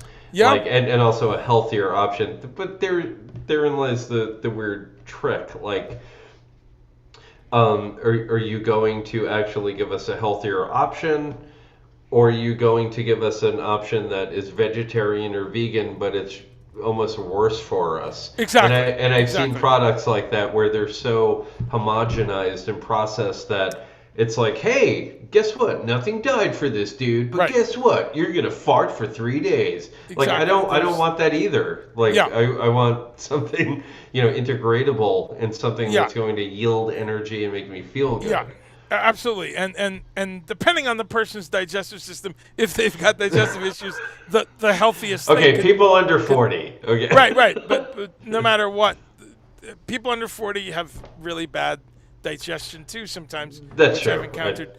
But especially in the USA, where it's amazing how young people develop things like Crohn's disease, irritable IBS, bowel syndrome. diverticulitis. Yeah, exactly. Oh my God, I've dealt with thousands of Mm-hmm. teens and young people.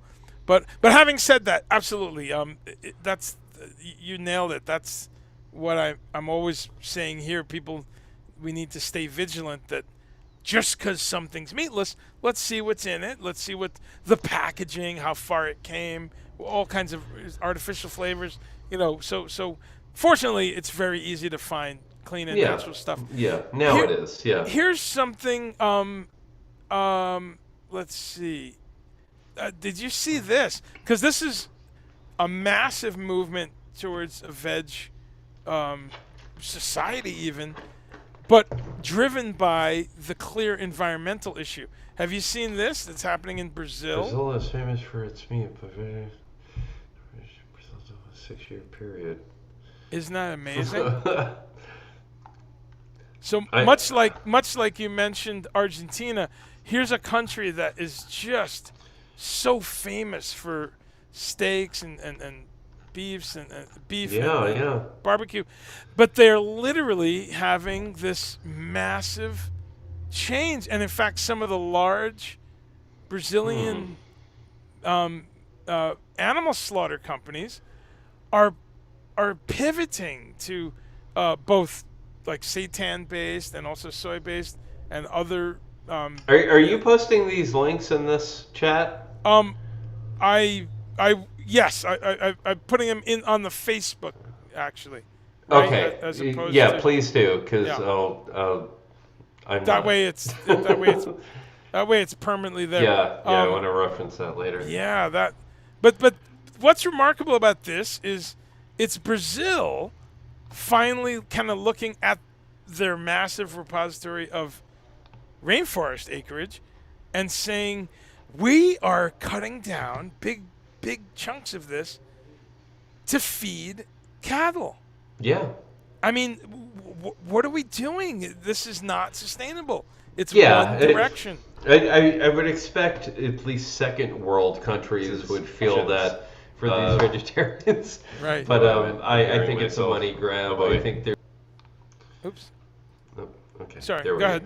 ahead. Yeah, I would imagine a sort of agricultural based industry would feel the very immediate uh, repercussion of we're feeding our livestock this much, but we're only getting this yield where we could actually use what we're feeding them to make this much yield and omit the morals aside, like the torture and the tragedy, but we could actually dedicate this land to actually just growing crops, things people would eat, Yeah. not feed things people would eat. you know, I don't know. No, I'm just leaving this picture up for effect because, you know, I could see where someone in this industry just looks at this and over the course of, every time they maybe go visit this part of their, I could see someone at some point just going, we're we're running out of resources here. Yeah.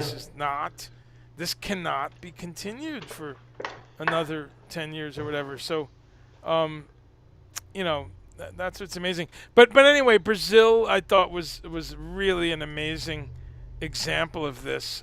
No, that's awesome. Uh, That's I had a similar experience to you in Argentina. I went with no fear because I knew it's the tropics and you can always get you know fresh fruits, fresh yeah, vegetables, yeah, yeah, and, exactly. and I you know spoke enough Spanish that I can order stuff. But I was even um, you know I, I was blown away how great. I went knowing I'll be fine, but I really had a good time because did we have our guide there? For two of those countries we had a no for I think she was in Paraguay and maybe one other, but we had a local bilingual Yeah, production translator, assistant who, guide. Yeah, yeah, she was great. My Spanish is pretty good too. I had 4 or 5 years in school, so for me, after about 3 days on the ground, I'm right. I yeah, can do it. Um, and but again, I think you know this going to other countries. It's economic too. In parts of the world where they're not affluent, meat is a treat. It's once a week. Yeah. It's a couple times a Yeah. month. Now you said, for instance, you have Polish background. Would you say you found that like when you're traveling in Poland, you found able to Um. side dishes and things that were Um. We played the Opole percussion festival. I'm sure you've okay. done that at some I've point. heard of it, but never played it. Yeah. It's always Spock's beard and you Hmm. know and Pat and a Bozio project. It's a drum based thing, and Opole is kind of this Polish city that is known for having, at least according to the promoter, having suffered this undulating border war during the World War II thing, where it was like this bar you're having a beer in was once Nazi, and then 2 hours later it wasn't, and then 3 hours Right. later it was, and so this river and this bridge it's next to is this constant. My mother died over here, like, Sure. can I? Okay, it was a very a city of conflict. The bar is traditional. It's mostly beer, hard liquor, and potato, whatever you want, Right. inside of pasta, basically, Right. flour. Um, we didn't really stray outside of Opole. We played in Warsaw, Krakow, but I didn't really have a chance to eat outside of these venues. It was like the initial shows of Stickmen. Sure. I was more worried about like how do I play Lark's Tongue and Aspect Right. 4 like by myself, and Tony's only playing the bass line, but I'm doing Robert and Adrian's part on the thing. But yeah, lots of potato, onion, and potato and onion. Yes. Maybe a So leek that once in a maybe a while. leak if you get lucky. But I would say we did have one day off. I think it was I'm trying to remember what city, but it felt like the Polish version of a Ponderosa, Right. like salad bar, but Polish salad bar, like Golumki and pierogi and kluski and all of these just like Just random sure. random dumplings, Cabbage like and yeah, lettuce. cabbage and you fill up your plate, then find the toilet very soon. It was very like okay, sure, and that's fine. And I love that because it reminded me of my grandmother, and I sure ate everything that didn't have uh, meat in it. But yeah, it what was it? It was I'm so ashamed I can't remember the name of the city.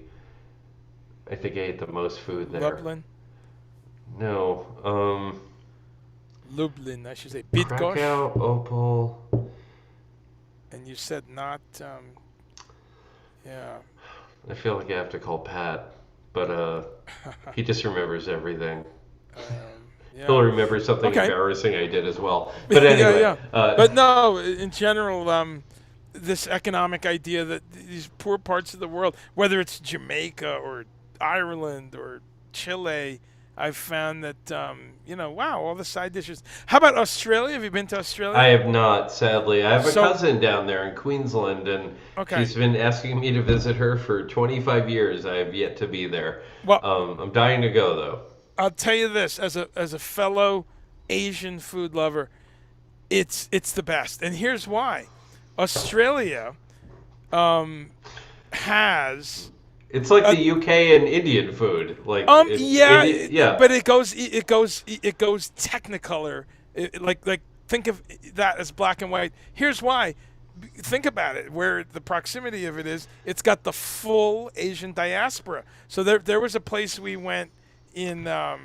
Yeah, I've been it's in there. I've been the there twice, and there was a place in. I'm forgetting which city. It's not important. Uh, Brisbane or wherever it was.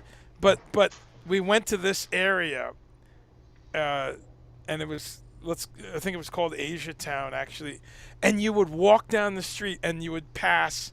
I couldn't believe it. You'd pass an Indian place. The next one smelled even better, and then 2 doors down, Thai.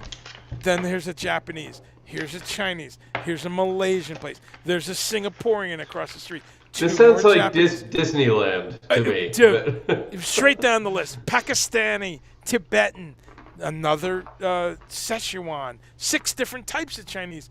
It was amazing. And each one cheaper than the next, each one ridiculous. And so they have a very high bar there because lots and lots of people from all those Asian countries are there, and they're really pushing the bar high. So I love my trips to Australia for the Okay, I have to Asian go. food. Oh, it's for many reasons. I'm gonna go to some musical stuff. Now there's this. I was looking around, and Forgive there's me, this. I'm eating tamari almonds. You got Oh, my appetite nice, all nice. riled up. I love those. There's this guy, Michael Bernier, on who's got a website, and I'm sure you've seen him, right? This dreadlock guy that plays guitar. Oh God, yeah. Do you get? My God, he's like my Trustafarian nemesis. Do you get his checks at least? Hopefully, it. No, I don't know which I'd prefer, mine or his. I know he looks. He's kind of like a college frat rock spin Right. doctors-y anomaly. I'm not really sure, but people seem to like him. He's got kind of like a Blind Melon vibe. I don't know what's going on with this guy. So people reach out once in a while and say, "Hey, I was looking for your site and I got this guy." No, I think it's okay. the other way around, actually. Okay, all right. So let's get a little bit of Stickmen. Do you have audio there? I do. Okay. Let's just so people can check this out a little bit.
Tony's actually a great vocalist. I love, Super Collider and all that stuff. Yeah.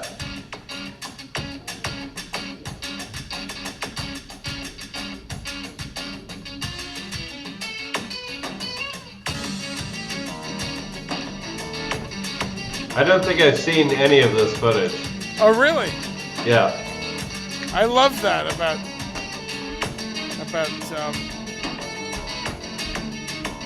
Facebook and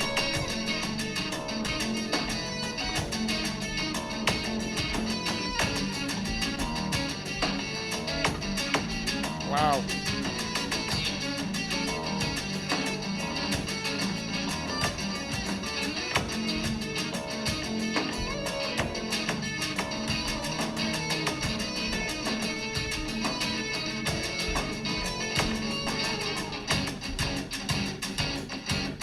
Pretty amazing.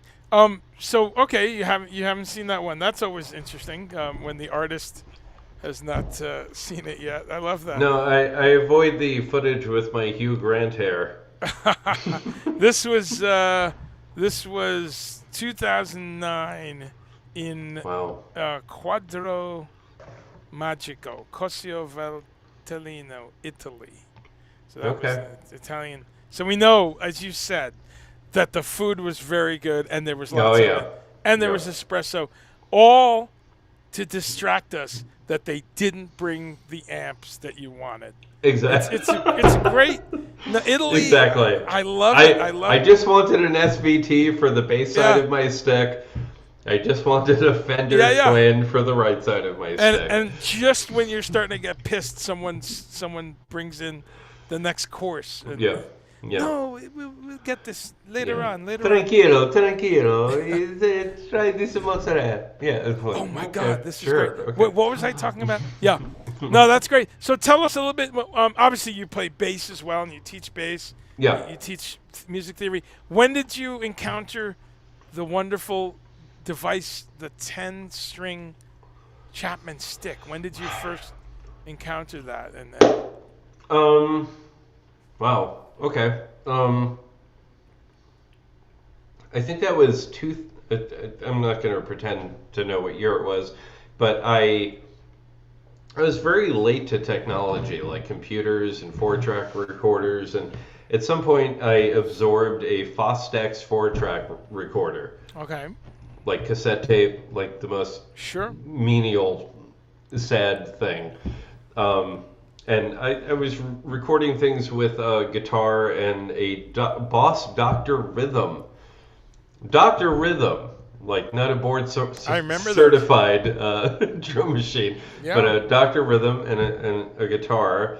And I would record bass lines by detuning my E string by an octave. love it. It was sad.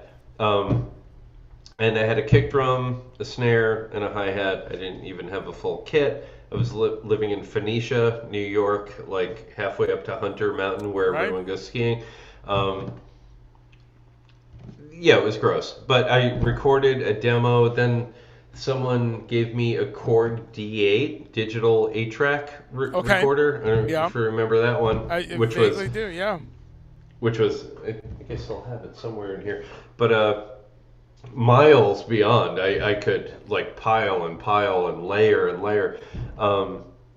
So yeah, that wound up being the device I recorded my 4-song demo on, and I needed a bass. I didn't own a bass. I was tired of like detuning my guitar down to bass octave, and also Sure. you've got like this like hanging bass string. There it is. My God, Wow. you bastard! You Look found at it. that. Yeah, except No, you know, no, I'm missing like half my sliders on that, but it's but all that thing there. was so amazing. The reverb is killer on that thing. You know, You should try it. Like, I love things from this time period because it was kind of everything was nailed. Like they really yeah, they had enough of a foot into in analog and tape driven stuff to kind of give us the right compression and EQ, and yeah, yet it was digital but not too off the hook. But that's great that you still have it. You should yeah, But okay, so this is your early little yeah. That was creative the studio. device. So Okay, so you're doing little demos with your drum machines and your guitars. yeah, and Okay, so using drum machines and real drums in tandem, kind of on top of each other, and I needed a bass, so I went to my friend Martin Keith, who's an incredible bassist and luthier up in the Catskills here, son of Bill Keith, like clawhammer, banjo okay. I'm unaware, but okay. legend. Wow. So I went over to his place, and I knew that his place was littered with guitars and basses, and I'm like, "Hi, I'm poor and I need to borrow a bass." And he was like, "Well, I have all of these." And in the corner was this weird ass instrument with no body. I'm like, "What's that?"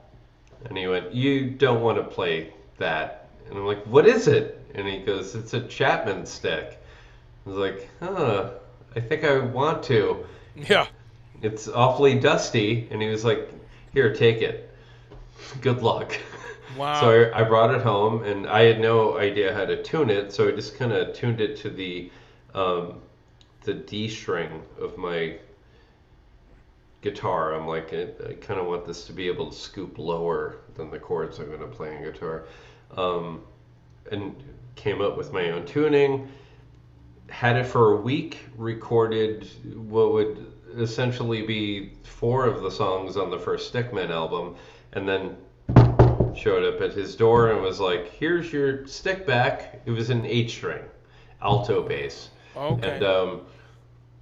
gave it back to him. He had a 10 string. He loaned that to me. That I kept for a few months, and I wrote a lot more on that and started playing out in Kingston, and was playing at this place called Ask, which is like the Arts Society of Kingston. Okay. And I had this band, we were playing like Mahavishnu, weather report stuff, and I was playing a guitar, and the second half of the set was my originals on stick. Wow. And halfway through the set, low lighting, top lighting, dude walks in, looks like the Monopoly guy, sits in the front row, sits down, puts his head on his chin, watching me the whole time. I totally know it's Tony Levin, and I'm playing this thing. We get to the end of the set. He comes up to me, and forgive me for my amazing Tony Levin impression, but he comes up to me and goes, "Wow, that was an amazing set. Would you be available for lessons?" And I said, "I'm honored to meet you, but I'm like a waiter at a restaurant now. I don't really have the funds to afford lessons." He went, "No, I was kind of thinking you could give me lessons, because..." So he further explained that he's been playing the stick is a stereo instrument. He's been playing the bass side with Crimson since the 80s, and Sure. with Pete and Peter, and he never plugged in the guitar side. Wow. So he's like, "And you're tearing it up on the guitar side. How are you doing that all at the same time? Blah, blah." And I was like, "Yeah, sure, Tony Levin. I'll have dinner with you and have a drink with you." So we just wound up hanging out, and I just showed him how I did two-handed technique, and Andy would make dinner, and his wife, and Yeah. we'd hang out. And after about 6 weeks, he was like, "Well, Michael, it sure sounds like we have a whole set here. Maybe we should call a drummer and we'd be a band." I hate that I make him sound like Goliath from I Davy and Goliath, I'm but you know, but I'm pausing. I'm waiting for a moment to just interject and say, folks, if you've never met Tony Levin, that is stunning. I mean, that is so sorry, spot on. I do impressions, but that's what he does. It's wow. Um, That's no, it's spot on, and it's just the kind of things he would say. No, yeah, so you having toured with Tony a few times and ordered for him the bass and the guitar side yeah, very carefully. We have both. You are who introduced him to that, huh? That's yeah. wild. That is Yeah, awesome. so Stickman was kind of his immersion into being a stereo player on Yeah. that instrument. Wow. Which I didn't give him, it wasn't like I healed a leper or something. It was just, I was like, Yeah. oh, so you're used to right, left, like anyone who irritated the shit out of a teacher in elementary school going on a desk. So he was doing that on the. I could pick up a stick and show you. It's just right, left, right, left, right, left. You can do that on the guitar side and sort of answer your low end Right. with that high frequency. So as soon as that was birthed, we realized that we would be four players with Yeah. Pat on drums. Right. So it was like you know, a, Revelatory. a five piece with Yeah. three people. Um, I will say that I was given the more complicated parts, because That's great. as So soon as we had to cover a Crimson party, he was like, okay, Michael, you get the Robert and the Adrian parts, and I'll just play the Tony parts. And I was like, what? That is stunning. And we're on a flight on the way to the venue, to the. But Right, okay, when he tells you that, yeah. yeah, This is great. Well, here's we have your Bandcamp up, and I want people. I'll put that link for people, and talk about this a little bit. This is the pandemic mix. Obviously, this was yeah. That is so unrelated to. So if you know who I am through progressive rock right. or jazz or any of the pedantic. This music confuses me. If you're into any of that stuff, this album is more of a grounded, let's say, um, let's say, Stereolab meets Brian Wilson meets Wow. um, like early Kinks. Okay. All that sounds great. And Yeah, it's very melodic. I got away from why is my girlfriend leaving this concert? no, the pop vibe of it, I loved right away.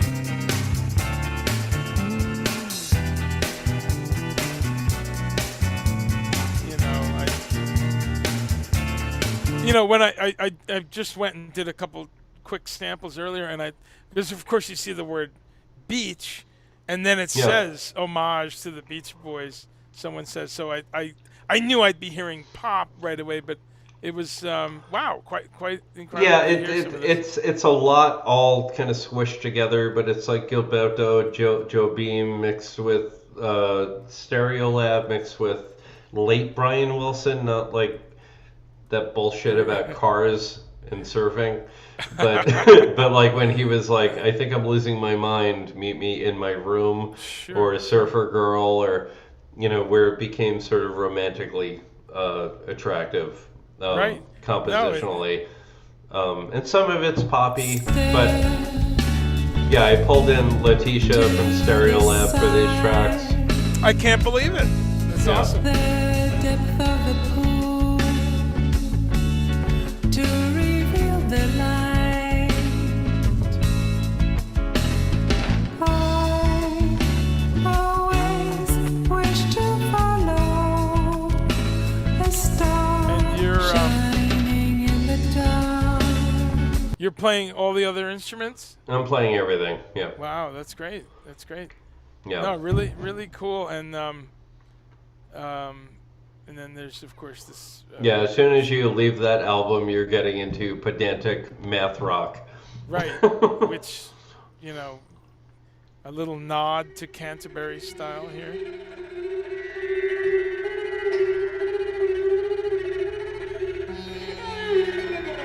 That's actually me playing an Indian sarangi Oh, and a tabla.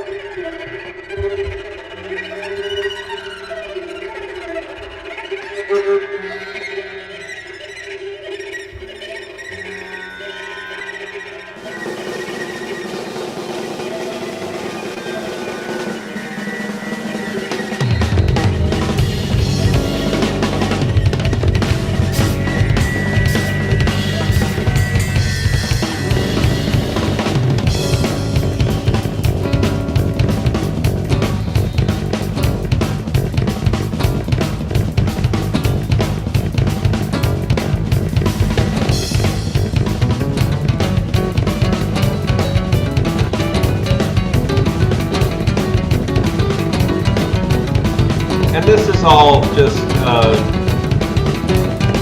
like you can stop that. That's all sure. just like I clearly when I was 15 I heard Shakti by McLaughlin. Yeah.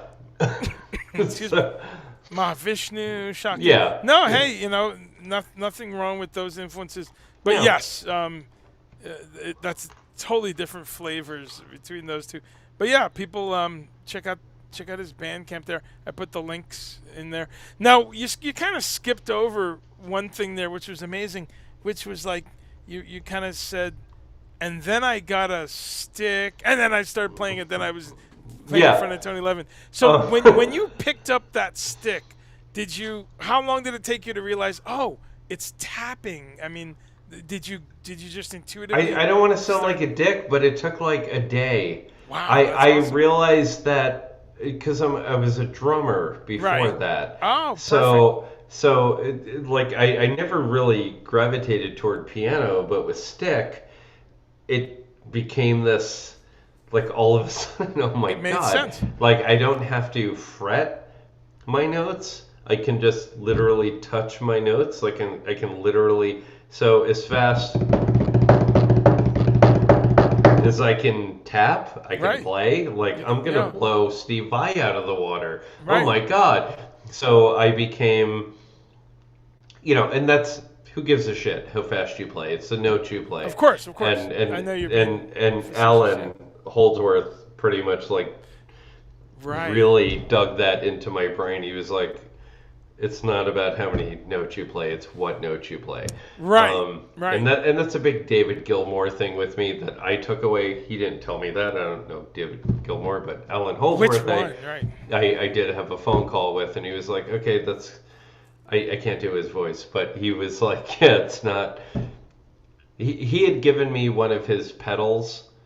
Right. Like he had a closet full of pedals and sent me, and I was looking for something that would sort of bite but wouldn't feed back, so I could do that sort of legato. Legato approach. Holdsworth. Right. But he's on guitar and I'm on stick, so I'm not really striking. It's like a different thing with the pickup, and he kept saying less is more, and I'm like, it's funny you're telling me less is more, because he would have these. Legato arpeggios that would go on for, I don't know, 35 seconds, Exactly. and I'm like, you Million asshole, notes. you know what you're doing. Yeah, yeah, it was all about those, like, nectar tensions, like going from a minor fourth down to the one, and we had a 3-hour phone call, but I learned so much from it that I still institute that. Like it's very useful. Like just Yeah. very simple guidelines to if you're going to show off or if you're going to go into a solo or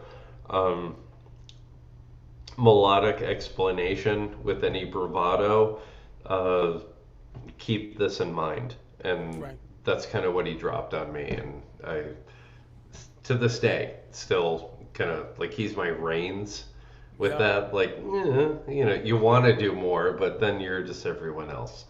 Like, Right. we No, already that's- know how many other notes are in the scale and the octave scale. That's great, but it's like, what are the notes that make this thing make you think about it 8 hours later? Right. And, That's like, it. No, hmm. he's what a brilliant man, and one of my favorite musicians, composers, guitarists also, and yeah, saw him play many times. But yeah, that philosophy of his, first off, he thinks it's so easy. Oh, I'm just stringing together ideas. He thinks it's easy, and then also that less is more kind of thing, right? Yeah. You're like, But he dude, never does that. you just did a flurry of, and what's funny is, and part of what he's saying, of course, is he's doing so little picking. So much of it is left hand, and so much of it's so in his. There's so many hammer-ons. He's getting like 4 to 6, never 5, 4 to 6 notes for every pluck. Right. Really Because his reach is like absurd. Right. So in his If mind, you look at those intervals, like oh, it's ridiculous. Yeah, in his mind, it's so simplistic. I'm not picking every note. That would be complicated. Yeah, no, he sorely lost on this planet, and but so many lessons there. But that's great. I saw in another interview you talked about talking to him, which is I was like, wow, that's amazing. I didn't get a picture, but I've met him a few times, and my favorite Holdsworth story, which goes in my book, is when he came to see Al Di Meola. I was working for Al Di Meola. And Alan showed up, and he showed up early, like it was right after sound check. There he was having a pint, and I went over and said hi, and he said, do you think I could say hi to Al? Of course. So I took him upstairs, and Al was practicing as he did every time, every Always. minute Right, he's right. not on stage, which was pretty mind blowing. Say what you will about Al DiMeola. One thing, dude, I know why he stays that good. Collegiate. It Yeah. just, I'm talking at the airport gate, in the hotel lobby, waiting for the bus, backstage, before we go in, sitting on a park bench. It's a beautiful thing. Anyway, I take Alan Holdsworth upstairs, and they say hi. They hadn't seen each other in years, and it was, Oh, had they met before that? yeah, years ago, and Okay. well, UK opened up for Al Di Meola at some point. Okay, that So makes sense. the original UK. So they met at least then, and did a few shows together. Right. So that they became friends. And I just had a flip phone then. This was like 2006. And I remember stopping at the door and looking back, and I just, sometimes you just don't take a picture. But I'll Right. never forget, like, just looking back and these two guys just chatting and laughing and telling jokes. And I just thought, holy shit, right? Like, how many Legend hours of clash. practice Yeah. that these two guys launch on planet Earth. So that was a beautiful memory. They just had a great friendship, and I left, and they chatted for another 15. But yeah, really. Yeah, I'd kill to be a fly on the wall for that. I know, right? I'm sure they talked about nothing I'd want to hear Well, about. yeah, cars or. Yeah, I had to wait like 3 hours for a lorry to pass through the section. Like, exactly. Their divorces or right. back pain or whatever. But Right. no, it was really good. Well, I'm gonna wrap up, man. This is Yeah, great. yeah. One or two. I wanted to bring up. I wanted to end on music, and so people can check out your Bandcamp. Is there an Instagram also? I think you have Instagram, right? the Instagram don't bother with. It's kind of like my orphan child. It looked like nothing was on it for. Yeah, it's more just. So I'm since the pandemic, I'm kind of in this weird, ethereal, nebulous space. I've been doing celebrity impressions. Yeah. I know that's today. like way off. Like what the hell are you? But that's something I do for fun because it's like funny. Seriously for entertainment. Yeah, seriously. It's great. And sorry, but I'd like to think I'm the first like Crimson Extension alumni who didn't take themselves seriously. Aside from love it. Finally. Aside from Aid, like because he would. I think Adrian's kind of like the first person who wasn't pursing his lips and being British about everything in the Crimson lineup. And I'm not in Crimson, but let's not pretend. Power Trio, Stickmen. Sure. These are all You're in the umbrella. yeah, they're all of the abandoned children of Penumbra. Yeah. Yes, of the kings. Yeah. Whatever. So yeah, there's that I do. So if you go to Instagram or God, because I'm a 12-year-old girl, I have a TikTok as well. Hey, I applaud it. But it's all and on TikTok it's just music and impressions. Oh, great! I just look at impressions the same way I look at music. It's like It's the same. I'm emulating notes and sounds and frequency, and I love it. I find it funny. And I'm sorry, the past 2 years of Earth have sucked. So I'm here to make people laugh and make it funny. And fuck you if you don't like it, but it's gonna be funny. So. It's certainly been a challenging couple of years. Well, that's great, man, and you've already done a couple great impersonations. What's one of your? Give me another random one that you're proud of.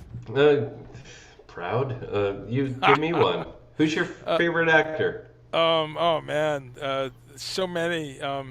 Idris Elba. Idris Elba. All right. No, so that's very deep. No, I can only do him from The Office, and no, I'm well aware of the effect I have on the women around me. That's pretty good. But someone else, That's pretty non-British. good. I saw someone else imitate Idris, and it's always That's hard. That's a hard one. the person was doing. It might have been Cicely Strong from Saturday Night Live.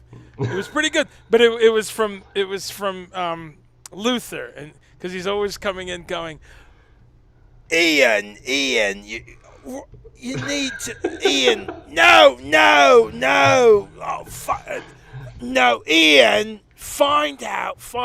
yeah, I'm a copper, see, and All right, so That's I not- never watched that show. So oh, that's yeah, that's an imitation of imitation. No, Oh my I- God, it's one of his masterpieces. no, my strong points are like Yeah, Christopher Walken. Okay, let's Uh, give us a Christopher Walken.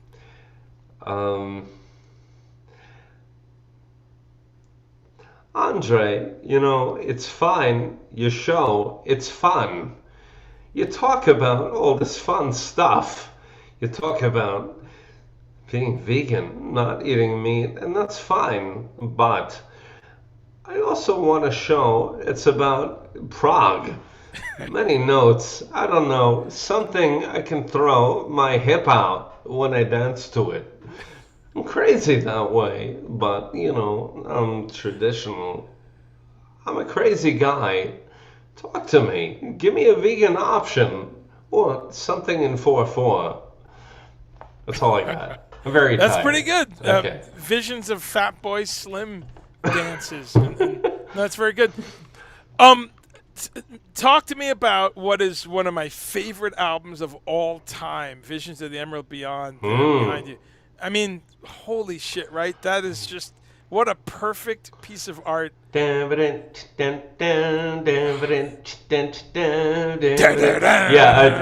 got that immediately in my head, and I keep hearing Christopher Cross's "Ride Like the Wind." Like he clearly was smoking a joint and heard that. It was like, "Is there a way we can make this simpler?" I like that. No, and the violin segment at the end.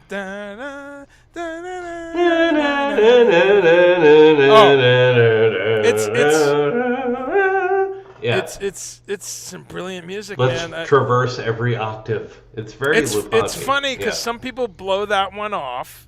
What? Because there's purists from that first lineup, but I don't get that. And they also dismiss like Apocalypse, which is I'm sorry, brilliant. I love I hate the idea of favorites per se, but he's quite possibly my favorite guitarist.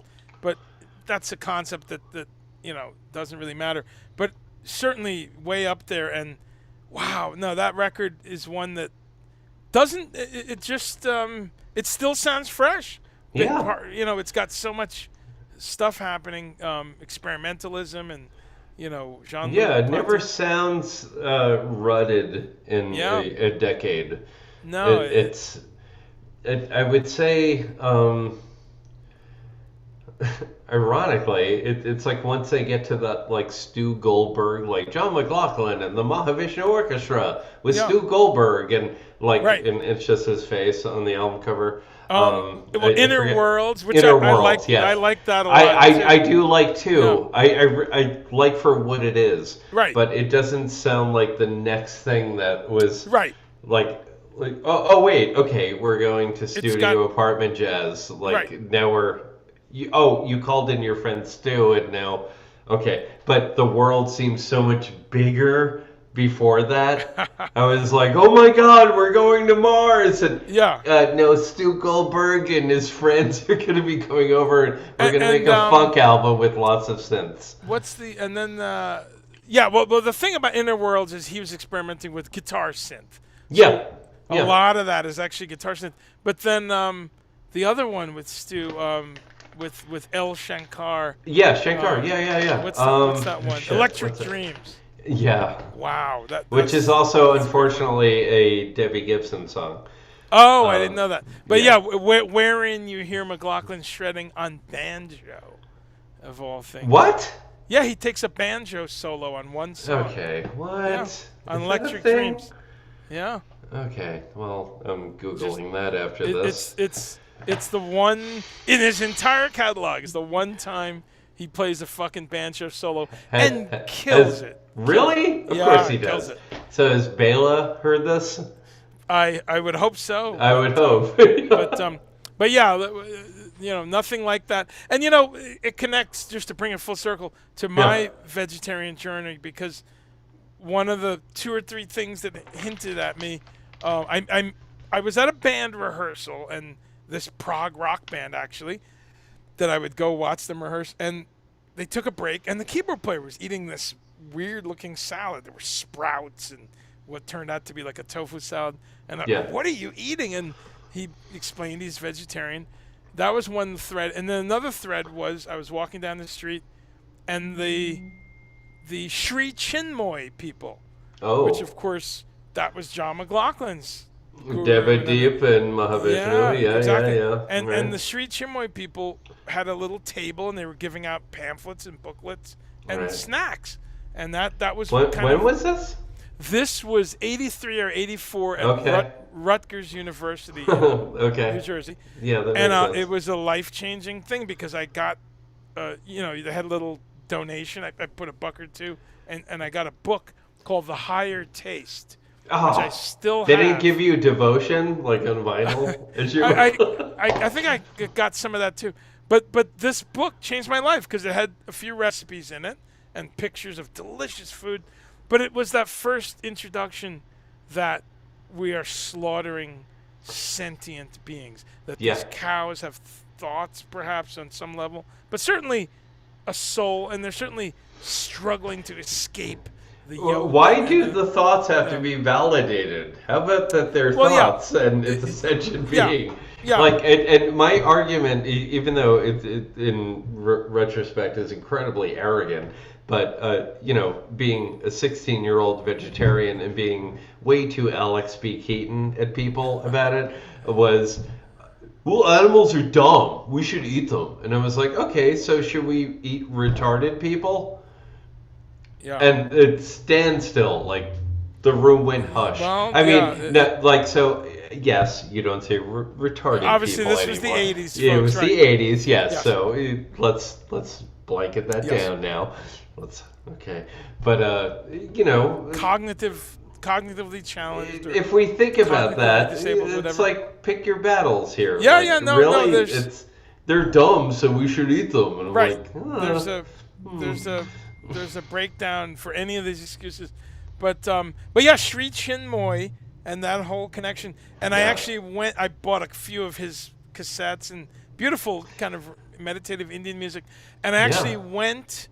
I never became like a full adherent or anything, but I was fascinated by it, and I went to see Sri Chinmoy perform and do a meditation, and we did a group meditation, and then you got to come up and be with him face to face for about a minute. Oh, okay. And it was mind blowing. I mean, he was just standing there almost in a trance, and his eyes looked like deep pools of eternity. I'll never forget. Right. Like he was definitely in. Dilated. Yeah, he was Right. in this. So I appreciate that McLaughlin really has had such a beautiful connection to Indian spirituality, and much like Tony, he's pretty much always been a pescatarian and very healthy yoga guy.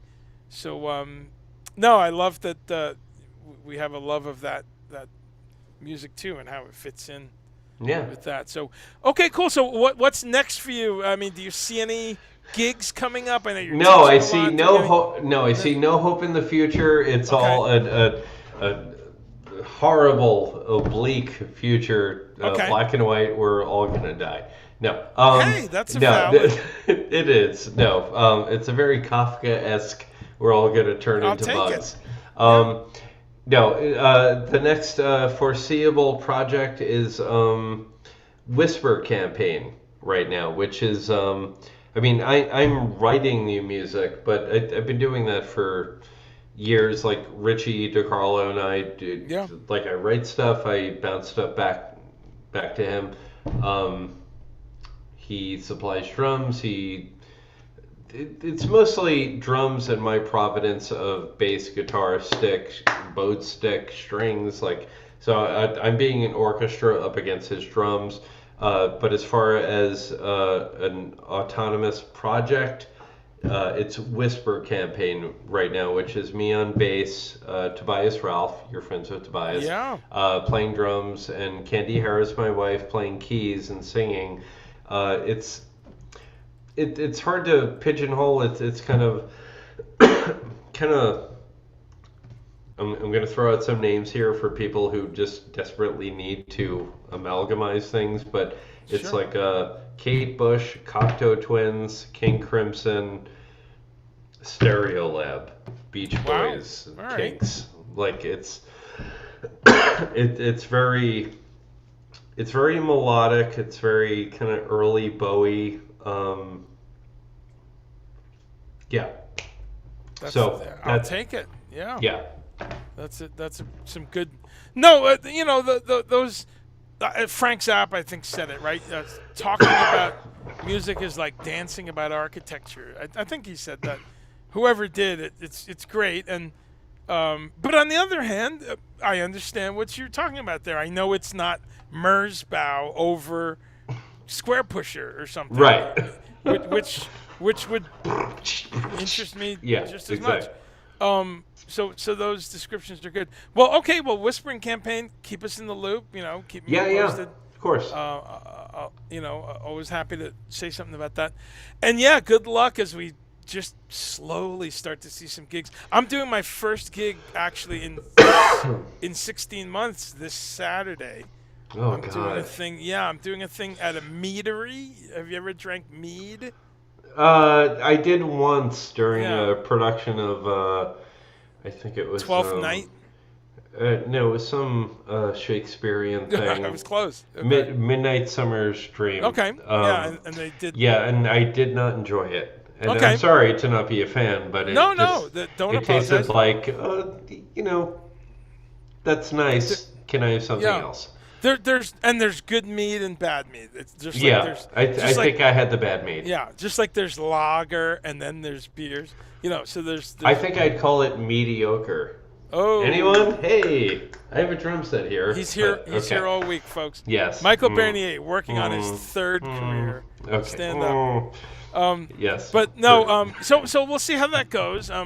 I'll be appropriately distanced and just doing some ambient music, and then I'm Right. playing a thing called modular on the spot a week later. So, I'll see how it goes. But you have nothing on the boards right now for like 3 months from now. No, we are 2 months about to from now. book stuff for Okay. Whisper Campaign. Awesome. My wife is about to go through some surgery, and once that's behind us, we will be a juggernaut of a Sure. trio. Getting it But, out. Awesome. Well, yeah. I look forward to hearing that. And Tobias is a dear friend, of course. And you did tell me you were working together, or he did.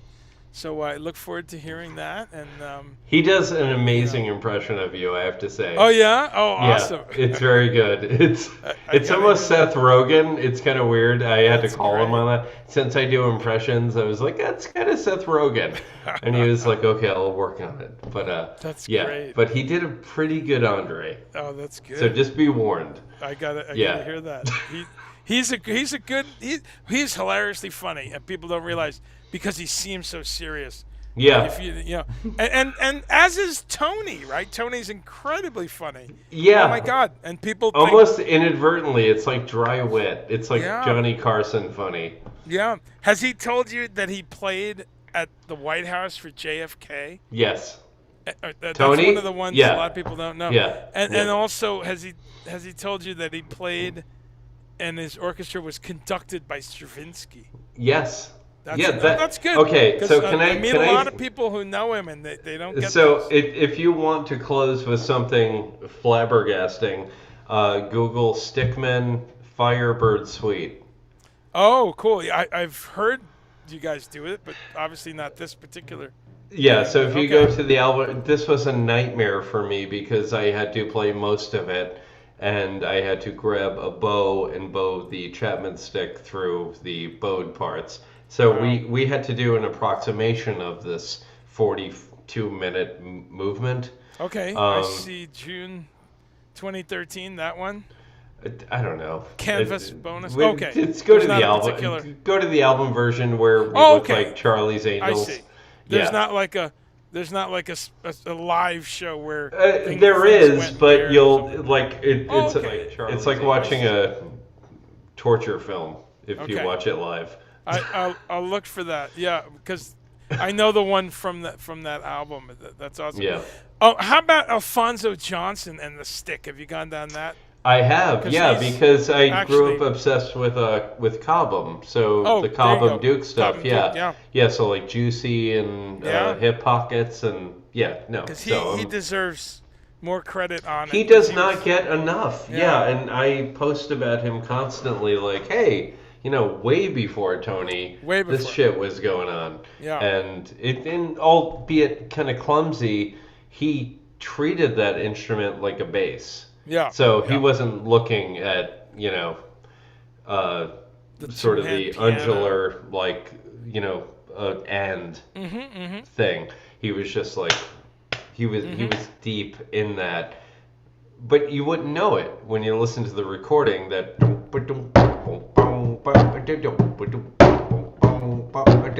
like you wouldn't know that's a stick. It just yeah. it sounds like George Duke or a bassist, but he's Right. doing that on stick, and it's Yeah. and there's no video. That's what pisses me off. I Like, know, there's no like video proof that this dude was doing that Yeah. way before Elephant Talk or There's a couple concerts of Cobham Duke Band, but I think he plays all bass, right? Yeah, it's all Yeah. bass. Yeah, Schofield's smoking You cigarettes. can see Schofield. Everyone's smoking. Yeah, Like, right. yeah, there's Just they. about. I think they have a woman in a hospice bed on stage smoking too. Yeah, It's like, no, it's it's like, it's like every different video of time. that year, like Vinny Colaiuta comes in and smokes. I think for a minute. Right. But everyone's smoking, and there's no video of him playing a stick. Right. No, and So- yeah, and Vinny is still right now smoking wherever he is. Right. But yeah, but well, awesome, man. Well, let's we had a couple cool comments and questions, and not that many questions, just a lot of comments. One question was my chef friend Laura Darty was trying to say, do you remember was trying to ask, do you remember the name of that restaurant in New York that did the Chinese, but it said beef, pork, chicken, all that. There was a couple actually, but do you remember the one? The place I used to go to. Oh no, I'll have to ask my friend Mike. But one of the places that had the best veggie options, and they're long gone, was on St. Mark's, and it was called Dojo's. Oh yeah, I remember Dojo. And they eventually they had a sister restaurant called Dowa. Right. Okay. I've never been there. Yeah, But just Dojo amazing. was great. Yeah, Dojo was a shit, and it was right across the street from Punk Star Rodeo or something. I forget the name of the place. Yeah. But yeah, I used to leave that place with a quart of their carrot ginger sauce they used to Oh, put on nice. their soy burgers. Yeah. Yeah, Dojo's is gone. They had those great soy burgers too that were like with seaweed and all sprouts, this Japanese yeah. kind of Yeah, it in the was- burger. And what I was don't know who was making that, but I just wanted to hug there them was after another every meal. place. There's another place. There was an all Korean vegetarian place too. But there was another place that had 3 or 4 locations. They were on, is it Union Square? Is that what that's called? 14th kind of area. Yeah. Well, was that St. chain? Mark's and Broadway. What was that? There was a pretty popular, I wouldn't say chain. They had like 3 of them in Manhattan, and it was. This is all through the. like 80s, through late 90, 80s, 90s. like 90 to Yeah, 98. mid 2005 or something even. Yeah, man, what was that place? Anyway, it was the number one kind of successful New York. I know what you're talking about, was- but my Really great. synapses are not cooperating. I know what you mean. Yeah, Oh shit. New York City. Um, I forget, but things are so great in New York right now for veg. Did you see that some famous long-standing 5-star restaurant just went 100% vegan, like what? because of the pandemic? Did you see that? No, who? What? Um, yeah, it's 5-star, and the chef um, just shocking in the culinary world. Yeah, It's like, shocking that that is this. it. I've had enough. We will Okay, only here it is. do plant-based. 11 Madison Park. Do you know of that place? Madison I, Park? yeah, I No, don't. no, I've that's never not heard my of it. neighborhood. Yeah, Okay. I've me either. Never heard of it, but as I read about it, here it is. I'll give you the link. So it's a place called 11 Madison. It's apparently in like Michelin. What? Yeah, Okay. like one of the most important restaurants. So, Um, and they Andre, how do clearly. you find out about these places? Well, I subscribe to New York Times, so there's great food articles every day, whether they have anything to do with plant based or not. And so this one crossed my radar, but because of me doing this, things like this, 4 or 5 people will send it to me. Right, So right, I do right. get but because of this show, I go to Veg News, I go to meatlessmonday.com. I kind of look around, Right. all the time, and it's been an amazing period of when you hear about a chain in China starting having a 500 location chain and using Beyond Pork. That's a moment because that's Yeah, in China where that's they're pretty amazing. strict about the authenticity of this dish and that dish. But when you have it taking off there, and when you have Starbucks throughout their Asian branches using Yeah. Beyond Pork for these morning dishes, and then you see things like this, these major restaurants. It's just very interesting. It means that it's gone way beyond kind of when you've got again these Michelin chefs saying I'm going to apply I you know want to say like, oh my God, the moral awareness, the ethical awareness has just bloomed exponentially. yeah So now we're overwhelmed by. But I'm not naive. I realize that there's a market for doing yeah this now, and and but that's but it's great. And I'll take it on either side sure because it's all culminating to the of course ultimate, thing we all want, of which is course people not people and things not suffering and us feeling good. The yeah end.